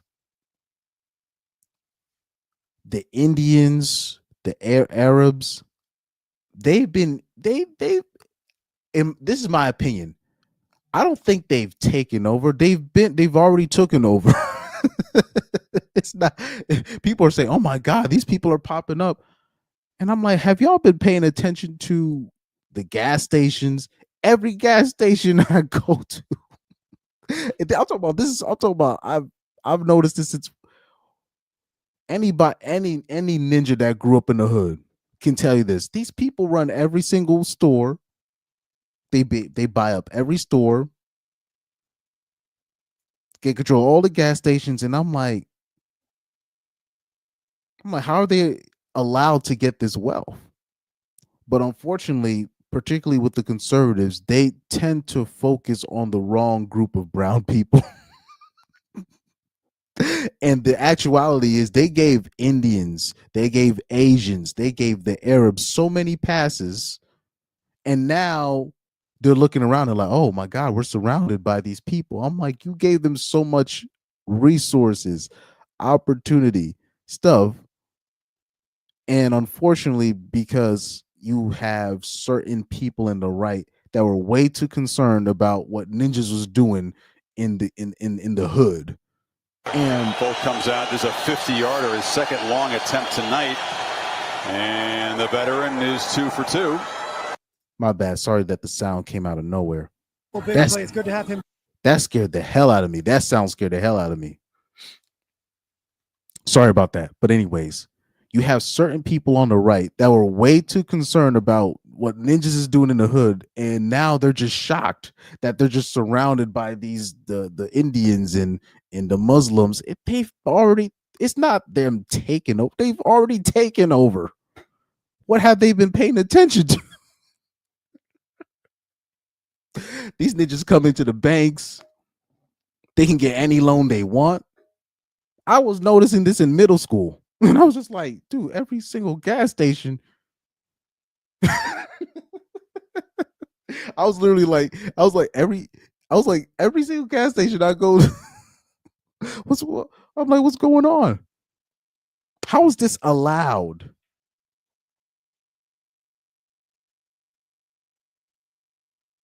How is this allowed? I'm like, I know a bunch of ninjas that have the capital, the resources, whatever, that could do something like that, but even they get sectioned off, and they can only like open certain businesses, certain places, and it doesn't matter if they go to a liberal white dude that runs a bank, conservative white dude, Jewish dude, small hat dude. It don't matter, and they get the application declined. But you have these people coming from overseas. You got these people coming from overseas, and they can financially put everybody on without without if any restrictions at all, And I don't think the conservatives, particularly I'm talking about the conservative right, I don't think they took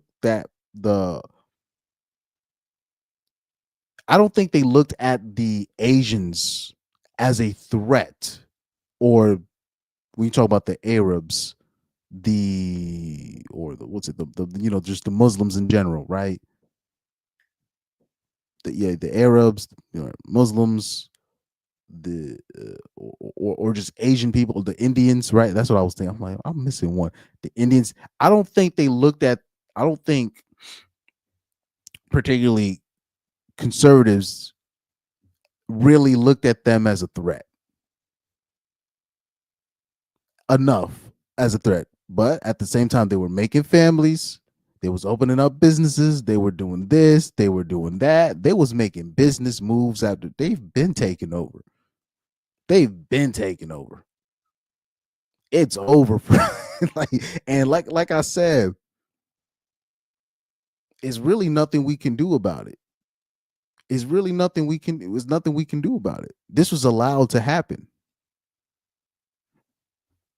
Let me see this. Yeah, because like I said, you said Michigan is overran by Muslim, like, and like, because I'll hear people they'll say, man, they're taking over. I'm like, they've already taken over.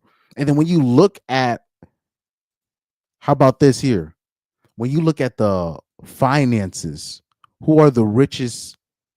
Like when they look at the median incomes, right? The top median incomes based off race, the the the Arabs are up top. The white people are in the middle. It's which is crazy work when you look at they're the majority. They have more. You would no. It's literally all Asian families or of people from Asian countries that are like in the top 3, top 5 when it comes to medium income per household. They've already taken over. They got families. They got kids. White women refuse to have kids. That's just what they doing.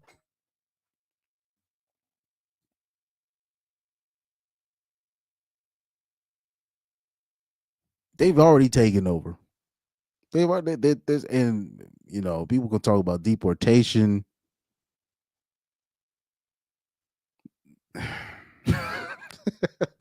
And anyways, that's just that a deport. Like I always say, when people talk about the immigrants crisis, I always put that in quotation marks. That's just something that they give the conservatives something to look forward to. The reality of the situation is, if they really wanted to stop the immigration crisis, they could stop it. It's fairly easy to stop. Same thing with Italy. I said the same thing with Italy. The way Italy is shaped on the map, when you look at the boats that come in through that port, we talking about southern Italy, like the way it's set up. Come on, that could easily be stopped just like that. They are allowing these people in because you have too many people that run these companies, the powers that may be. They don't want to pay the average American hardworking man. They don't want to pay him what he's worth. They want to pay people from other countries under the table, and then at the same time gaslight the conservatives and talking about, oh, these people are running over your country, but at the same time these same people are paying these people under the table, which is diabolical work, in my opinion. Diabolical. Straight diabolical. Young Doka says, well, the same day Kirk died, the right voted to keep the files away. Exactly. I'm talking about majority Republicans voted against the release of the files. And they literally ran on that. That's why I said I'm like, the files are never going to be released. They just playing with they just playing with us at this point. They just playing with us.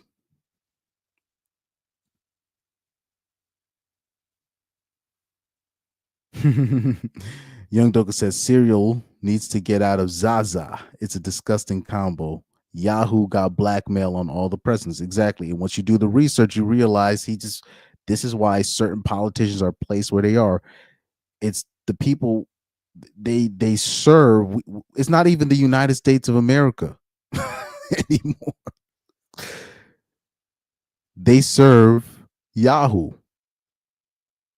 Mr. Yahoo. Yep. Yeah. Jerry Solero says they blast music over all the neighbors in that area to let them know it's prayer time. I've seen that. I've seen that. Yep. I've seen that. But like, hey man, exactly. Young Douglas says by the time the files are released, the new order will be established. So yeah, yep. Young Douglas said, "Did you see Yahoo? Yahoo said the new TikTok owner, Small Hat, will do censorship. Yahoo also said he needs to have a chat with Along for X serial hate speech. If he says no, like Kirk, they will replace him. Yeah,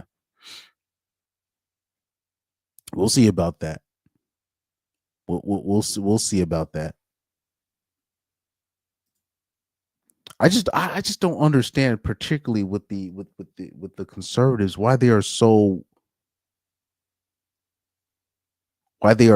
pro small hat. That has never made sense to me. Or you'll have people that say that they are Christians. Never mind. Let me not get into that.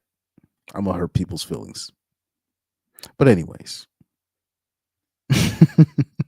but yeah, I saw those videos where they literally had the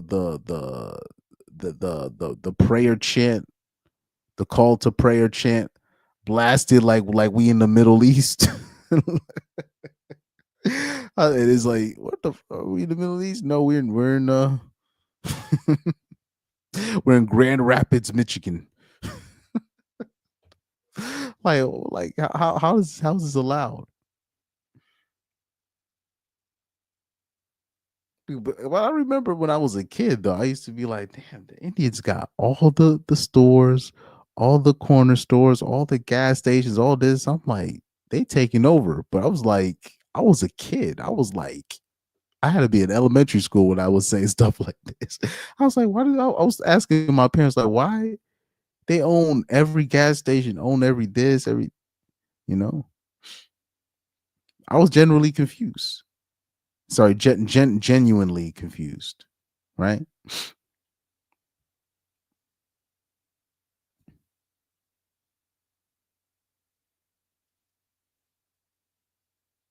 But this is some interesting stuff. Like I like the conservatives have really let me down big time. As soon as I started to put a little bit of faith in them, a little bit, they go and prove me right yet again. And they decided to replace Charlie Kirk with a sissy. Did you see this boy that came here? I my name is blah blah blah, and I'm on my private jet, and I'm going to go on tour to college to pick up where Charlie Kirk left. Oh, I'm like, we got a sissy replacing this boy. I'm like, oh my god.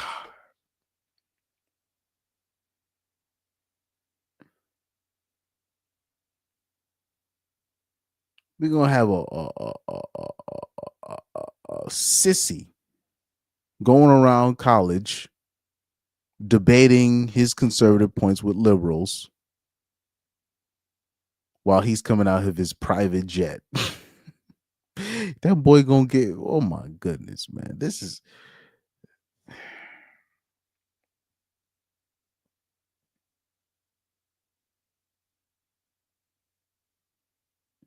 it's embarrassing, dog. This stuff is embarrassing. Yep. Young Doka says Elong will kiss the cereal bowl before the year ends. I would put it on rain. Bet if I gambled. I agree. I agree. He said cereal bowl wall, small hat and all. Yeah. It seems like everybody has to kiss that wall. Eventually. It's like, yeah, you know the kid that I'm talking about. It's this. I'm like, well, we got this boy. This is a joke. They're doing this on purpose. He said that boy has no testosterone whatsoever. In fact, I wouldn't be surprised if that's really an old man in one of those FBI super real bass. Nah, I see what you say, but nah, that boy, he's just I'm like, man, they got a gay dude, I mean, a rainbow dude that just be repeating talking points, trying to. Oh no, I'm like, this ain't it, dog. That boy, I'm like, why they got this boy up there? Why they parading this boy like this, man? This crazy work. There's no. I'm like, man, they can't find nobody else. And mind you, let me speak on Charlie Kirk again. Didn't I tell you guys, if we're taking it at face value, that the liberal boy deleted him? If we're taking it at face value, say if that's all true, didn't I tell y'all stop doing these debates with these hoes, these college people, going on Fresh and Fit, whatever, just for the girls? And I'm like,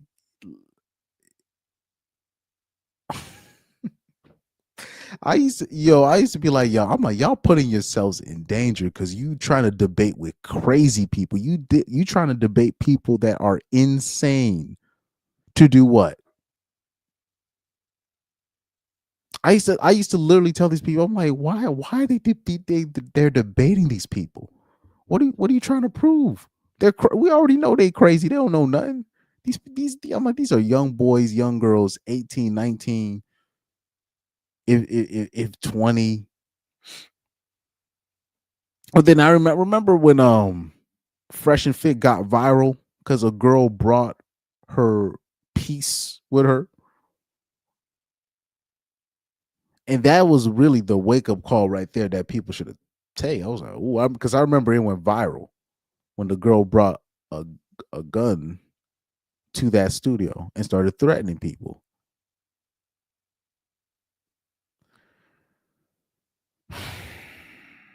But anyways, yep. Jerry Solero said Orange Man bit off more than he can chew, and now is trying to brainwash people into thinking they're stupid. Like, yeah, it's embarrassing. Orange Man, I'll say this especially specifically when it comes to Charlie Kirk, he is suspect until further notice, and I'm gonna just leave it at that when it comes to Orange Man. Young Doka said, "Nah, I'm dragging it, but ever since I saw those masks, when someone of status dies, I don't believe it." He said Andrew Wilson is next. Well, like I said, Andrew Wilson got to stop doing that nonsense. Look, I don't debate crazy people. Not on this. You're not going. And I'm sorry to break the news to you guys. I'm not going to be debating hoes on this platform. And I've had hoes try to get on the show. Women try to get on the show. I showed you the crazy lady that's been stalking me on my YouTube, just making up just making up stuff on my channel. I'm like, and mind you, the bitch is in her 40s. These people are insane. You don't debate people like that. You stay away. There's no reasoning with crazy people like that. There's no reasoning. You gotta leave. You just gotta leave those people alone.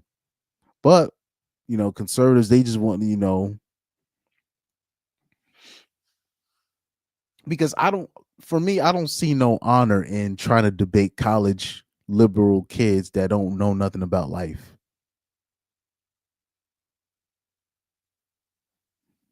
They don't know nothing about life. Why do you want to? They don't know. They don't know nothing. They're being brainwashed as we speak. And if you want to avoid that, why are you conservative parents, you so-called conservative parents, sending your daughters off to these colleges? Because first of all, conservative parents think they're doing a good job. They're doing a terrible job. That's number one. Number two, most of those liberal crazy women that you see on there, they came from conservative parents. So that's number two. And then number three, why are you sending your daughter? Why are these parents sending your daughters to college or to these public schools where you already know where the liberals are telling you we are there to indoctrinate your kids?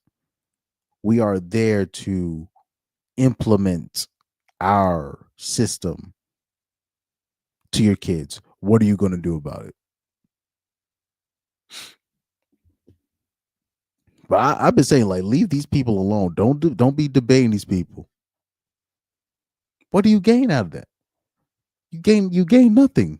Just like I said on my channel, there's this crazy lady that's been stalking my page. She's in her 40s, just making up stuff in her mind about me as she goes. I made a comment where I said a lot of these female journalists nowadays are not real journalists. She goes on her channel and she goes on to say that I said that pretty women can't be journalists. And I'm like, where in my stream do I say this? I just said most women that are in the sports journalist in the profession, they're not there to be actual journalists. They're there to uh put themselves in the company of higher status men, higher status athletes, right? That's why they're doing it. That's why they want to be sports reporters. It's it's fairly obvious, but she took that, the lady that I'm talking about, she took that and then flipped it and said that I said that beautiful women can't be journalists. I was like, you can't debate crazy. She was like, you're ducking me. And I was like, you damn right. You don't want to debate an intelligent black woman. I was like, you damn right I don't. I want no parts. I'm scared of you. I'm scared of crazy people like that. Okay, you're right. Okay, you okay, Mr. Andrew Wilson, if you're listening, you're right. You're right. You're right about everything. Okay, now what? Most of the time, these bitches be trolling. They be straight trolling. They ain't got nothing else to do. They don't got no money. They ain't got nothing else to do. Why debate that? They crazy. They're loony. They've lost it. I was listening to Aaron Clary last week, and I was just so happy, like I was on the same page. He's like, what took you conservatives so long to realize that the left is like they're like not on they're they're so far gone. So it begs me the question, why do you really want to debate these people? Because at the end of the day, if it really mattered to you, you could bring these debates to adults. You can go on the streets at Times Square, talk to adults about this, set up your table. But all this trend where you want to debate college kids, that's low hanging fruit to me. That's just, for me, that's just low hanging fruit. They don't know nothing about nothing, man. A lot of them are being indoctrinated as we speak, and it is what it is. They'll realize later on in life how life really worked, and they will gradually become conservative. This whole thing where just gonna be debating college kids to make themselves look good. I don't got time for that. Jerry Soler says MTR needs to watch out. He be wild. He's put himself at risk a couple of times. I've noticed that as well, but I will be praying for that brother. I did see him. He made an appearance on the 5150 show. Corey Oakham had invited him on. That was an interesting collaboration. So shout out to MTR. Young Doug says, fun fact, Erica and Charlie met in Serial. Yes, this is true. He said, or should I say they were there at the same place and at the same time. TBH looks like it was Erica was handling. Yeah, that was Eric Erica was his handler. Yes. Like, if you do the research behind Erica was sent to Charlie. Right? This is why I be trying to tell people, like, people was making fun of Shannon Sharp and what he was going through, and I was like, I'm trying to tell people, like, these women are sent at these people so they can get set up. And I bet you, like, okay, these people, these things that happen, they're not by accident. They're not by accident. They're not by accident. Oh yeah. She was saying you're ducking me. I was like, yep. That's exactly what I'm doing. I said I'll be damned if I'm gonna give you a platform so you can just lie on my name. And I'm talking about with a straight face and act like I'm crazy for calling you out for lying. I'll be man. I'm like, I don't got patience for that. I don't have the patience to entertain trolling women like this. Like I remember, like I'm talking about, she found me in the 5150 show comment section, and I was like, because it was like this one person that just kept tagging me in the comment section. I'm like, who's tagging me in the comment section? And I just keep saying, I keep seeing in the text, Chris Mike says that he likes men and that he's gay. And then I'm like, wait, hold on for a second. I look at the channel. I'm like, the name looks familiar. I look at the channel, and it's the same channel that had a problem that made up that thing about me where she thought I said that beautiful women can't be journalists. First of all, I don't know why she feels offended by that, because she's not. She's definitely, no disrespect, but she's in my league. No disrespect, right? Respectfully. So I don't know why she felt a way about that. Maybe she knows, because you'd be surprised. Like maybe she knows Kayla Nicole, the Joy Taylors of the world, these people, Rook Taylors, these people. Maybe she knows them personally.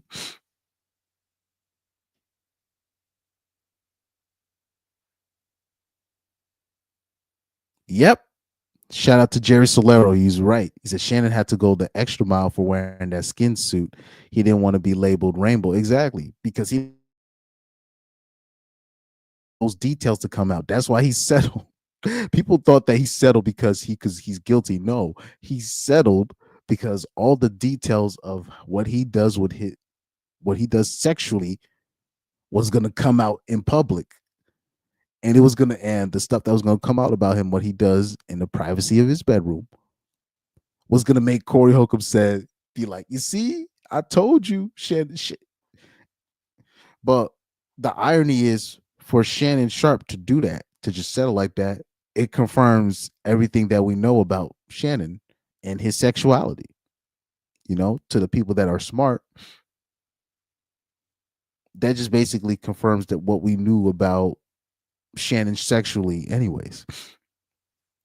But like I said, Shannon Sharp, he's from that old school, right? Because back in the day, even in the early 2000s, coming out as gay used to be career suicide. So people were like, oh, it's 2025. You don't have to worry about that. He comes from that old school where if you came out the closet, it was a career ender. And then not only you got to deal with that, you got to deal with the family going through it. He probably doesn't want to see, he has an older brother. He probably doesn't want his older brother to see him as a, you know what, you know. But anyway.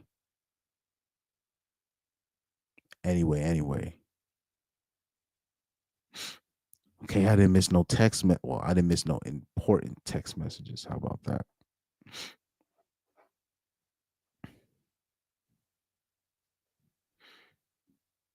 So the Jets are now 0-4, Dolphins 1-3, but that Tyreek Hill injury was crazy work. But anyways, yeah, that's why on this platform you're not going to see me debate women on this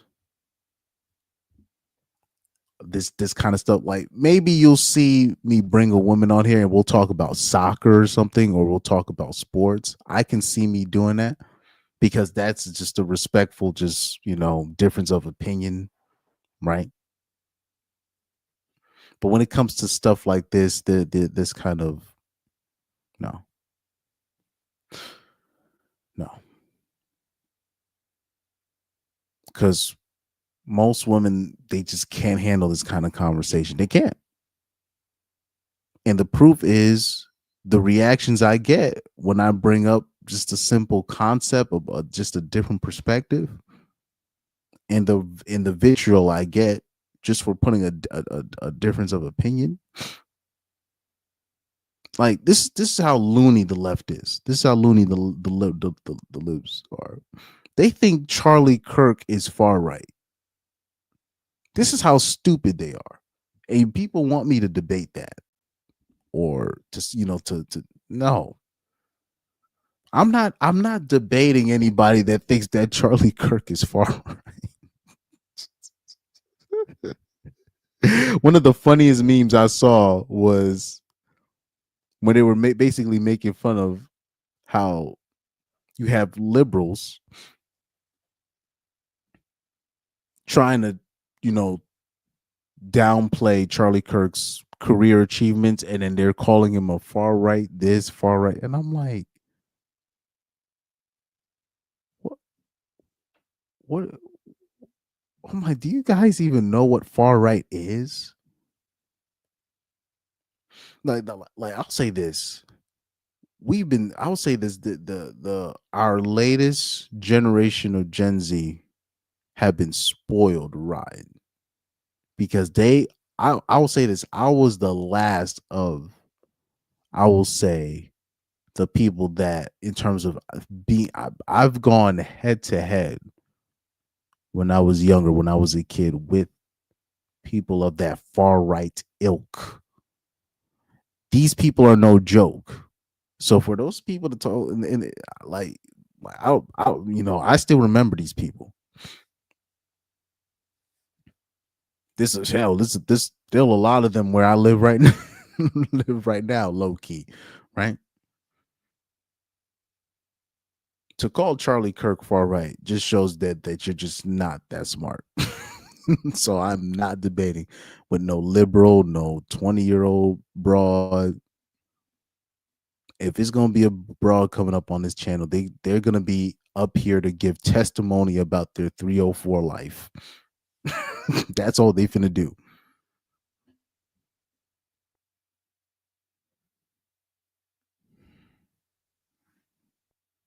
Oh yeah, that is true. Jerry Solaris says another thing Skip Bayless can clown him for. Facts. Skip would have been probably taking like cheap shots on Shannon if that stuff came out. But for Shannon to settle like that shows that he wasn't ready for that game of chicken. He wasn't ready for it. Now, if I was Shannon, I would have just, I mean, if he just played the rainbow card, he could have easily deaded that situation. But anyways,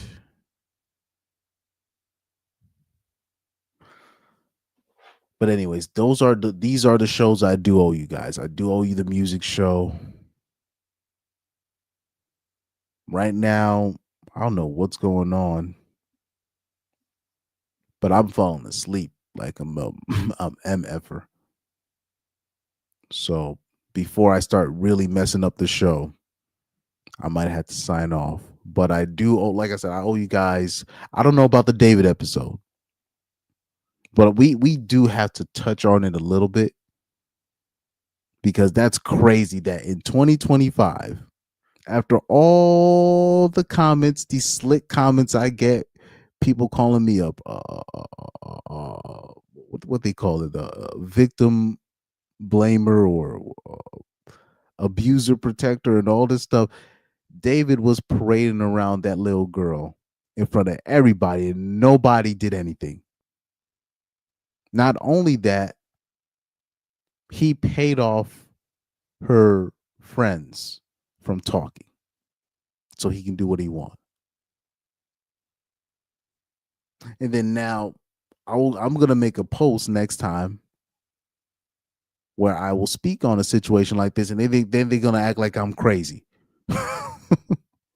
and you're just proving me right.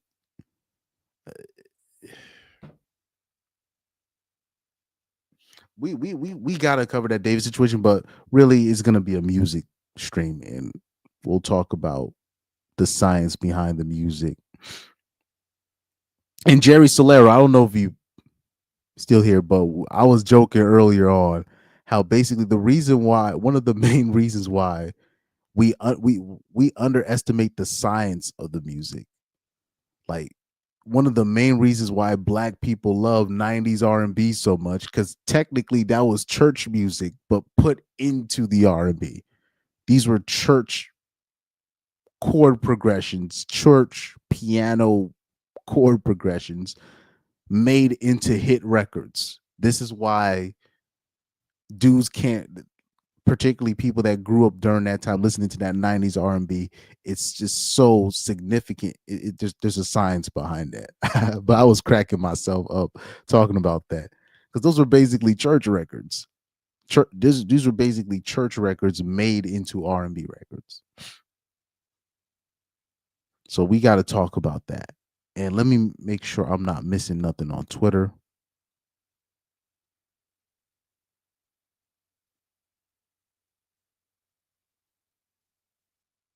I don't think I'm gonna talk about Aisha Curry, to be quite honest with you. That's something a little bit different. Oh yeah, somebody had invited me to a trip.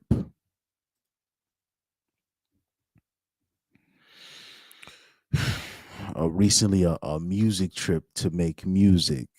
But I already know what that is. That's basically they want an excuse so they can have an orgy with the girls that come along on this trip.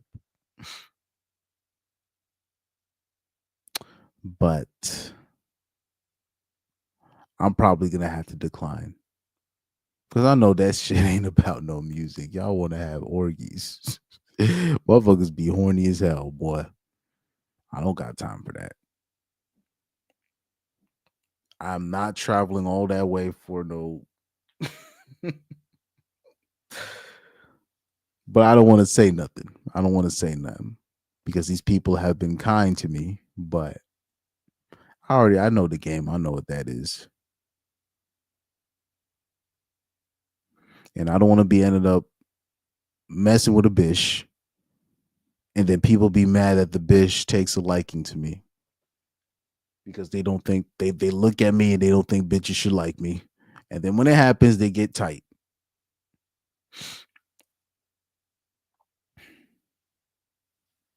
So I'm not trying to deal with that kind of drama. But anyways,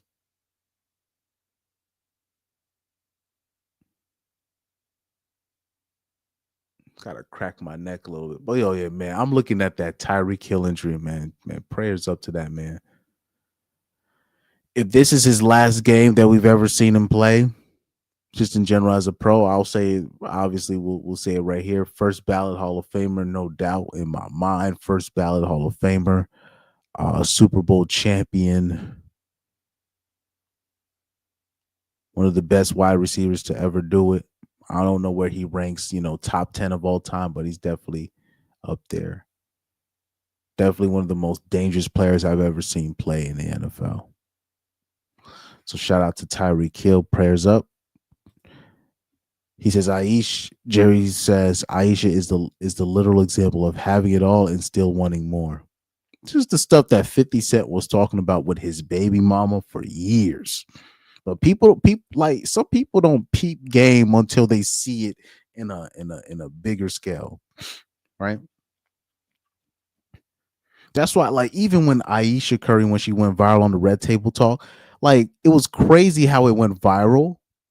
But I remember when even Corey Holcomb was responding to the situation.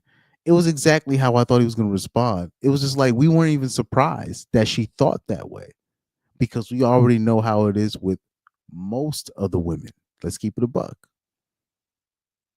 With most of the women, you they can literally have it perfect, and they will break up the family. They'll break up the marriage. and then on top of that, ask you to pay for them breaking up with you, and then be shocked that men don't want to be in relationships no more. You know, I mean, because especially with the Aisha situation, I remember people's in the comments like, "This dude's tall, he's light skinned, he got a different type of color eyes, he has good genetics. Was it 6'3", 6'4"? NBA champion, NBA MVP. I mean, what more do you want from me?" That's how the dudes was in the comment sections. And I will say this: a lot of women really felt that they should have been rebuking Aisha, but they was sticking up for her. And there was dudes, and I'm talking about, there were blue pill dudes that were shocked that the hoes was defending Aisha Curry. But for the people that watch Corey Holcomb, Patrice O'Neal, and all these people, Tom Likas, that shit ain't. We already know.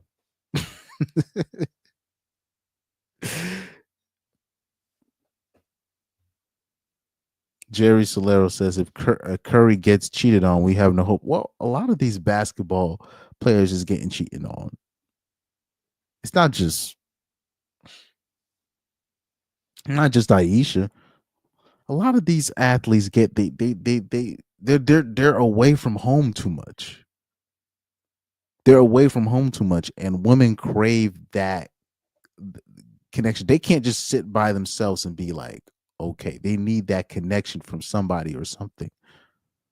That's why you'll see them. They get caught up with, with an affair with the plumber, the maintenance guy, the pool boy, right? The mailman, because it's the connection that or it'll be like the only man they see the whole day.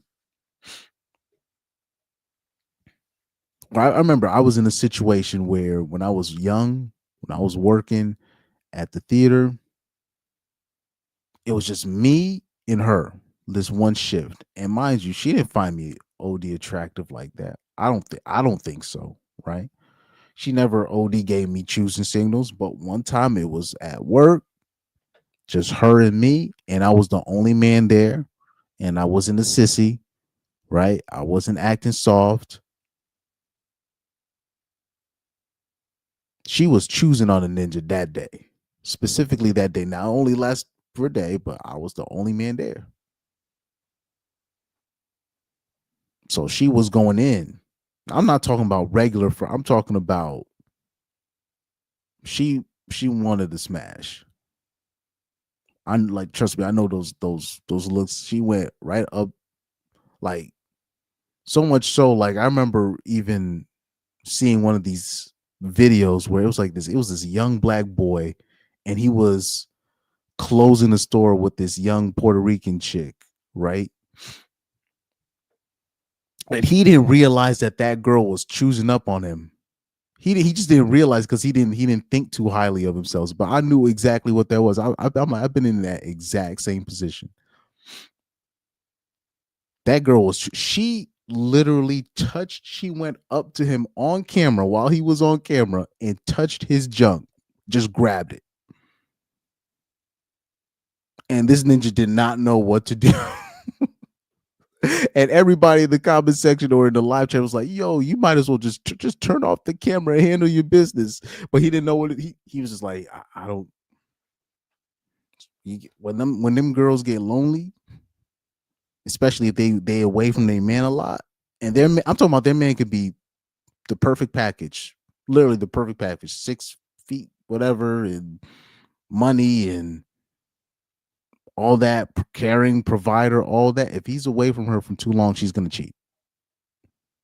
This is why military wives cheat, are one of the biggest cheaters, and it's why nurses are like number one, right? Because they're those 3 days off and on, right? But those 3 days on, when they're working these 12-hour shifts, 15-hour shifts, they're literally away from their family. They're with their coworker the whole time. They're gonna develop that emotional connection. they're gonna cheat. It's just it's inevitable. But yeah, exactly. That's what people were saying in the comments. So Jerry Solero said, if Curry gets cheated on, we have no hope. And this is what a lot of guys came to that conclusion. That's why I call Ayesha Curry the queen of the RP.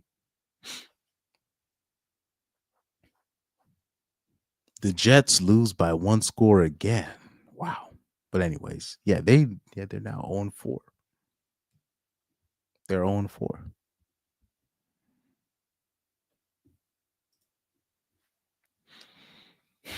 But yeah. Let me just check on my Twitter one more time, make sure I'm not missing nothing.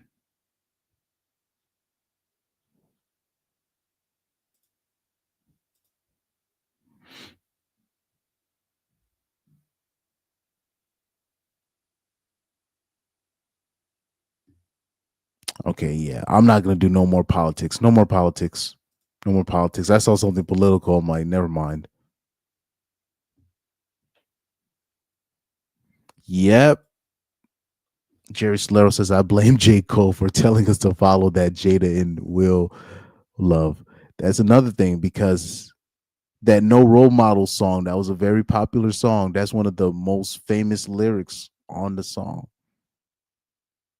It's one of the more memorable lines of the song, even before that Red Table fiasco.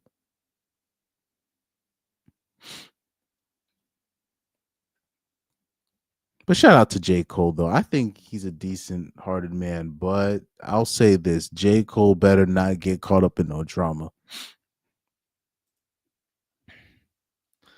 I've been seeing, I'll say this. You heard it here first. I know you've probably never heard anybody talk crazy about J. Cole, but I've said this. I've seen some signs where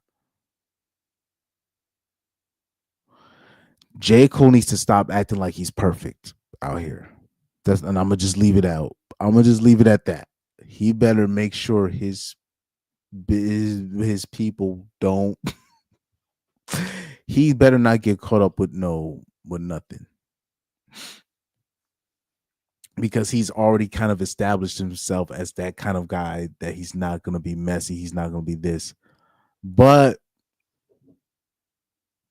it seems like somebody, I can't reveal everything about where I get my stuff from, where I get my intel from, where I get my knowledge from.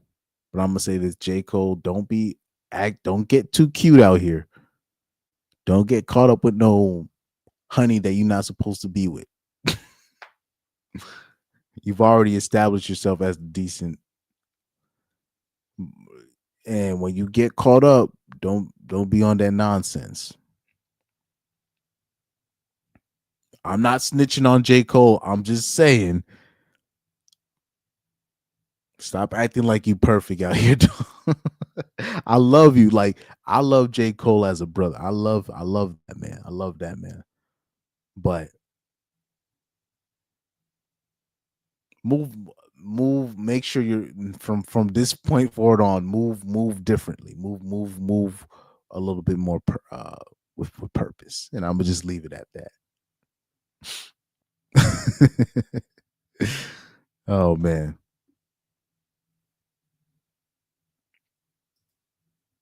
Said Cole probably a habitual cheater. Oh yeah, he said now J. Cole don't even say that ish anymore. Yeah, he doesn't say that line in No Role Models.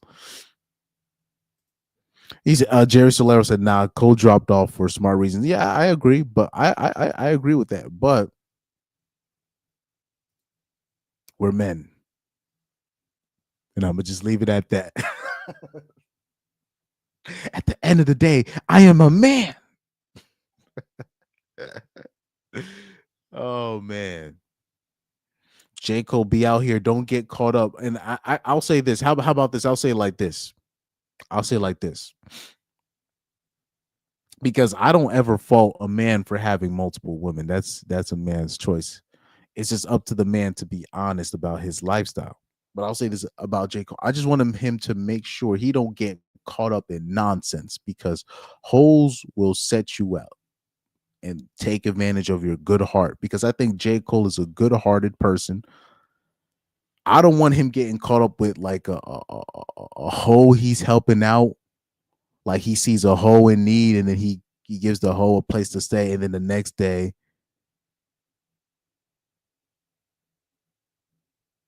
you find yourself naked in bed with this hoe, and you don't even remember what happened because she took advantage of you. I just don't want J. Cole being taken advantage of out here because he really is a decent. He comes across as a decent dude. Just make sure, like at the end of the day, we're not perfect. We're not perfect, right? We don't have all the answers. Just make sure you don't get caught up. Make sure people are not they're not taking advantage of you. Okay, I'm gonna leave it off at this. I don't know if it's the eyes or I need some watermelon because I got watermelon. Believe it or not, I'll I had like, bro, I'll be in my own house, dog, and I'll just eat watermelon and chicken. I don't care. I don't care. So maybe I need some fruit or whatever for energy, but it's not going to be a good show if I'm all sleepy like this. So shout out to you guys. Jerry Solero, I do have more videos incoming. I just had to create more because I've been on tour. I've been on tour again. Tri-state area, New England area mostly, but I've been a little bit further.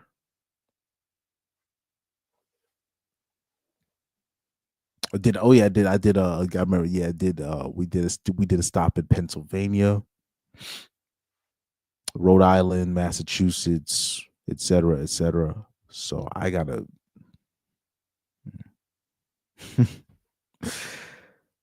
I still gotta make time. I gotta really consolidate my time. But anyway, shout out to you guys. Thank you guys for watching. I know it ended up not even really being a sports show. But oh yeah, and also don't be surprised if I start doing those streams like I did last year when I was really on tour traveling the country and I was just doing it on my phone. I was just doing them lives off my phone like I was Kwame Brown, right? Or one of these people out here. So that might be my next live. You never know where I'm just on the road and I'm just like, hey, let's talk about this real quick. I did some decent numbers doing that too, which is crazy. That's one of some of the some of the better lives I did in terms of numbers wise, which makes no sense, but that's how the algorithm works.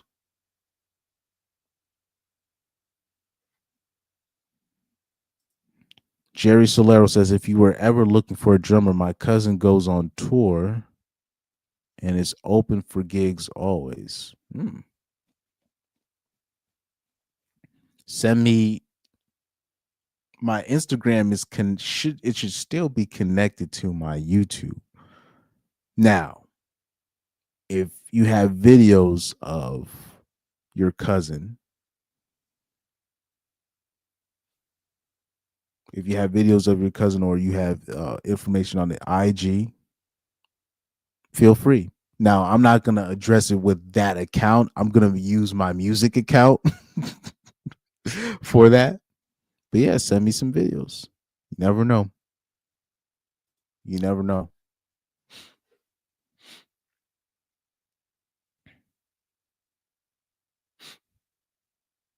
But yeah, my Instagram account should be connected to my YouTube. Let me see if I can bring up my page.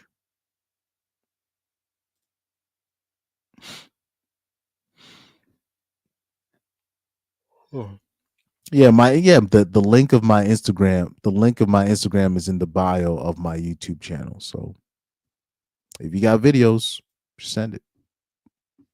You never know. you never know. Because last year I was on tour and ended up meeting like some of the greatest musician connects that I could have had.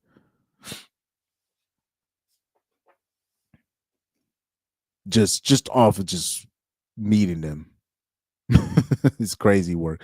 But yeah. Oh yeah. Young Doka said, "Have a good night, Chris." You can see it in my eyes, and I'm shot. I'm shot. I'm gonna have like some food, and then I'm just gonna pass out. But anyway, shout out to you guys. I do owe you those streams. It's probably gonna be in live stream format, but I'm gonna see what I can do, especially if I'm out on the road. We'll see. But shout out to you guys. Thank you for tuning in. Jerry Solero, thank you for coming in. Young Doka, Pyro, Usual Suspects, Warband, thank you for coming in. Shout out to the Jets. Shout out to the Dolphins. Prayers up to Tyreek Hill. This might be his last game we've ever seen him play. First ballot Hall of Famer, if that is the case. Even though he had a strange reaction to it. So shout out to him. Prayers up to him. Shout out to you guys. Prayers up to you guys. Stay safe. Be careful of the culture war. This is reminding me of 2020 all over again. Please be careful out here. Shout out to you guys. Thank you for tuning into the stream. Donations. Donations. Donations. Donations. Donations.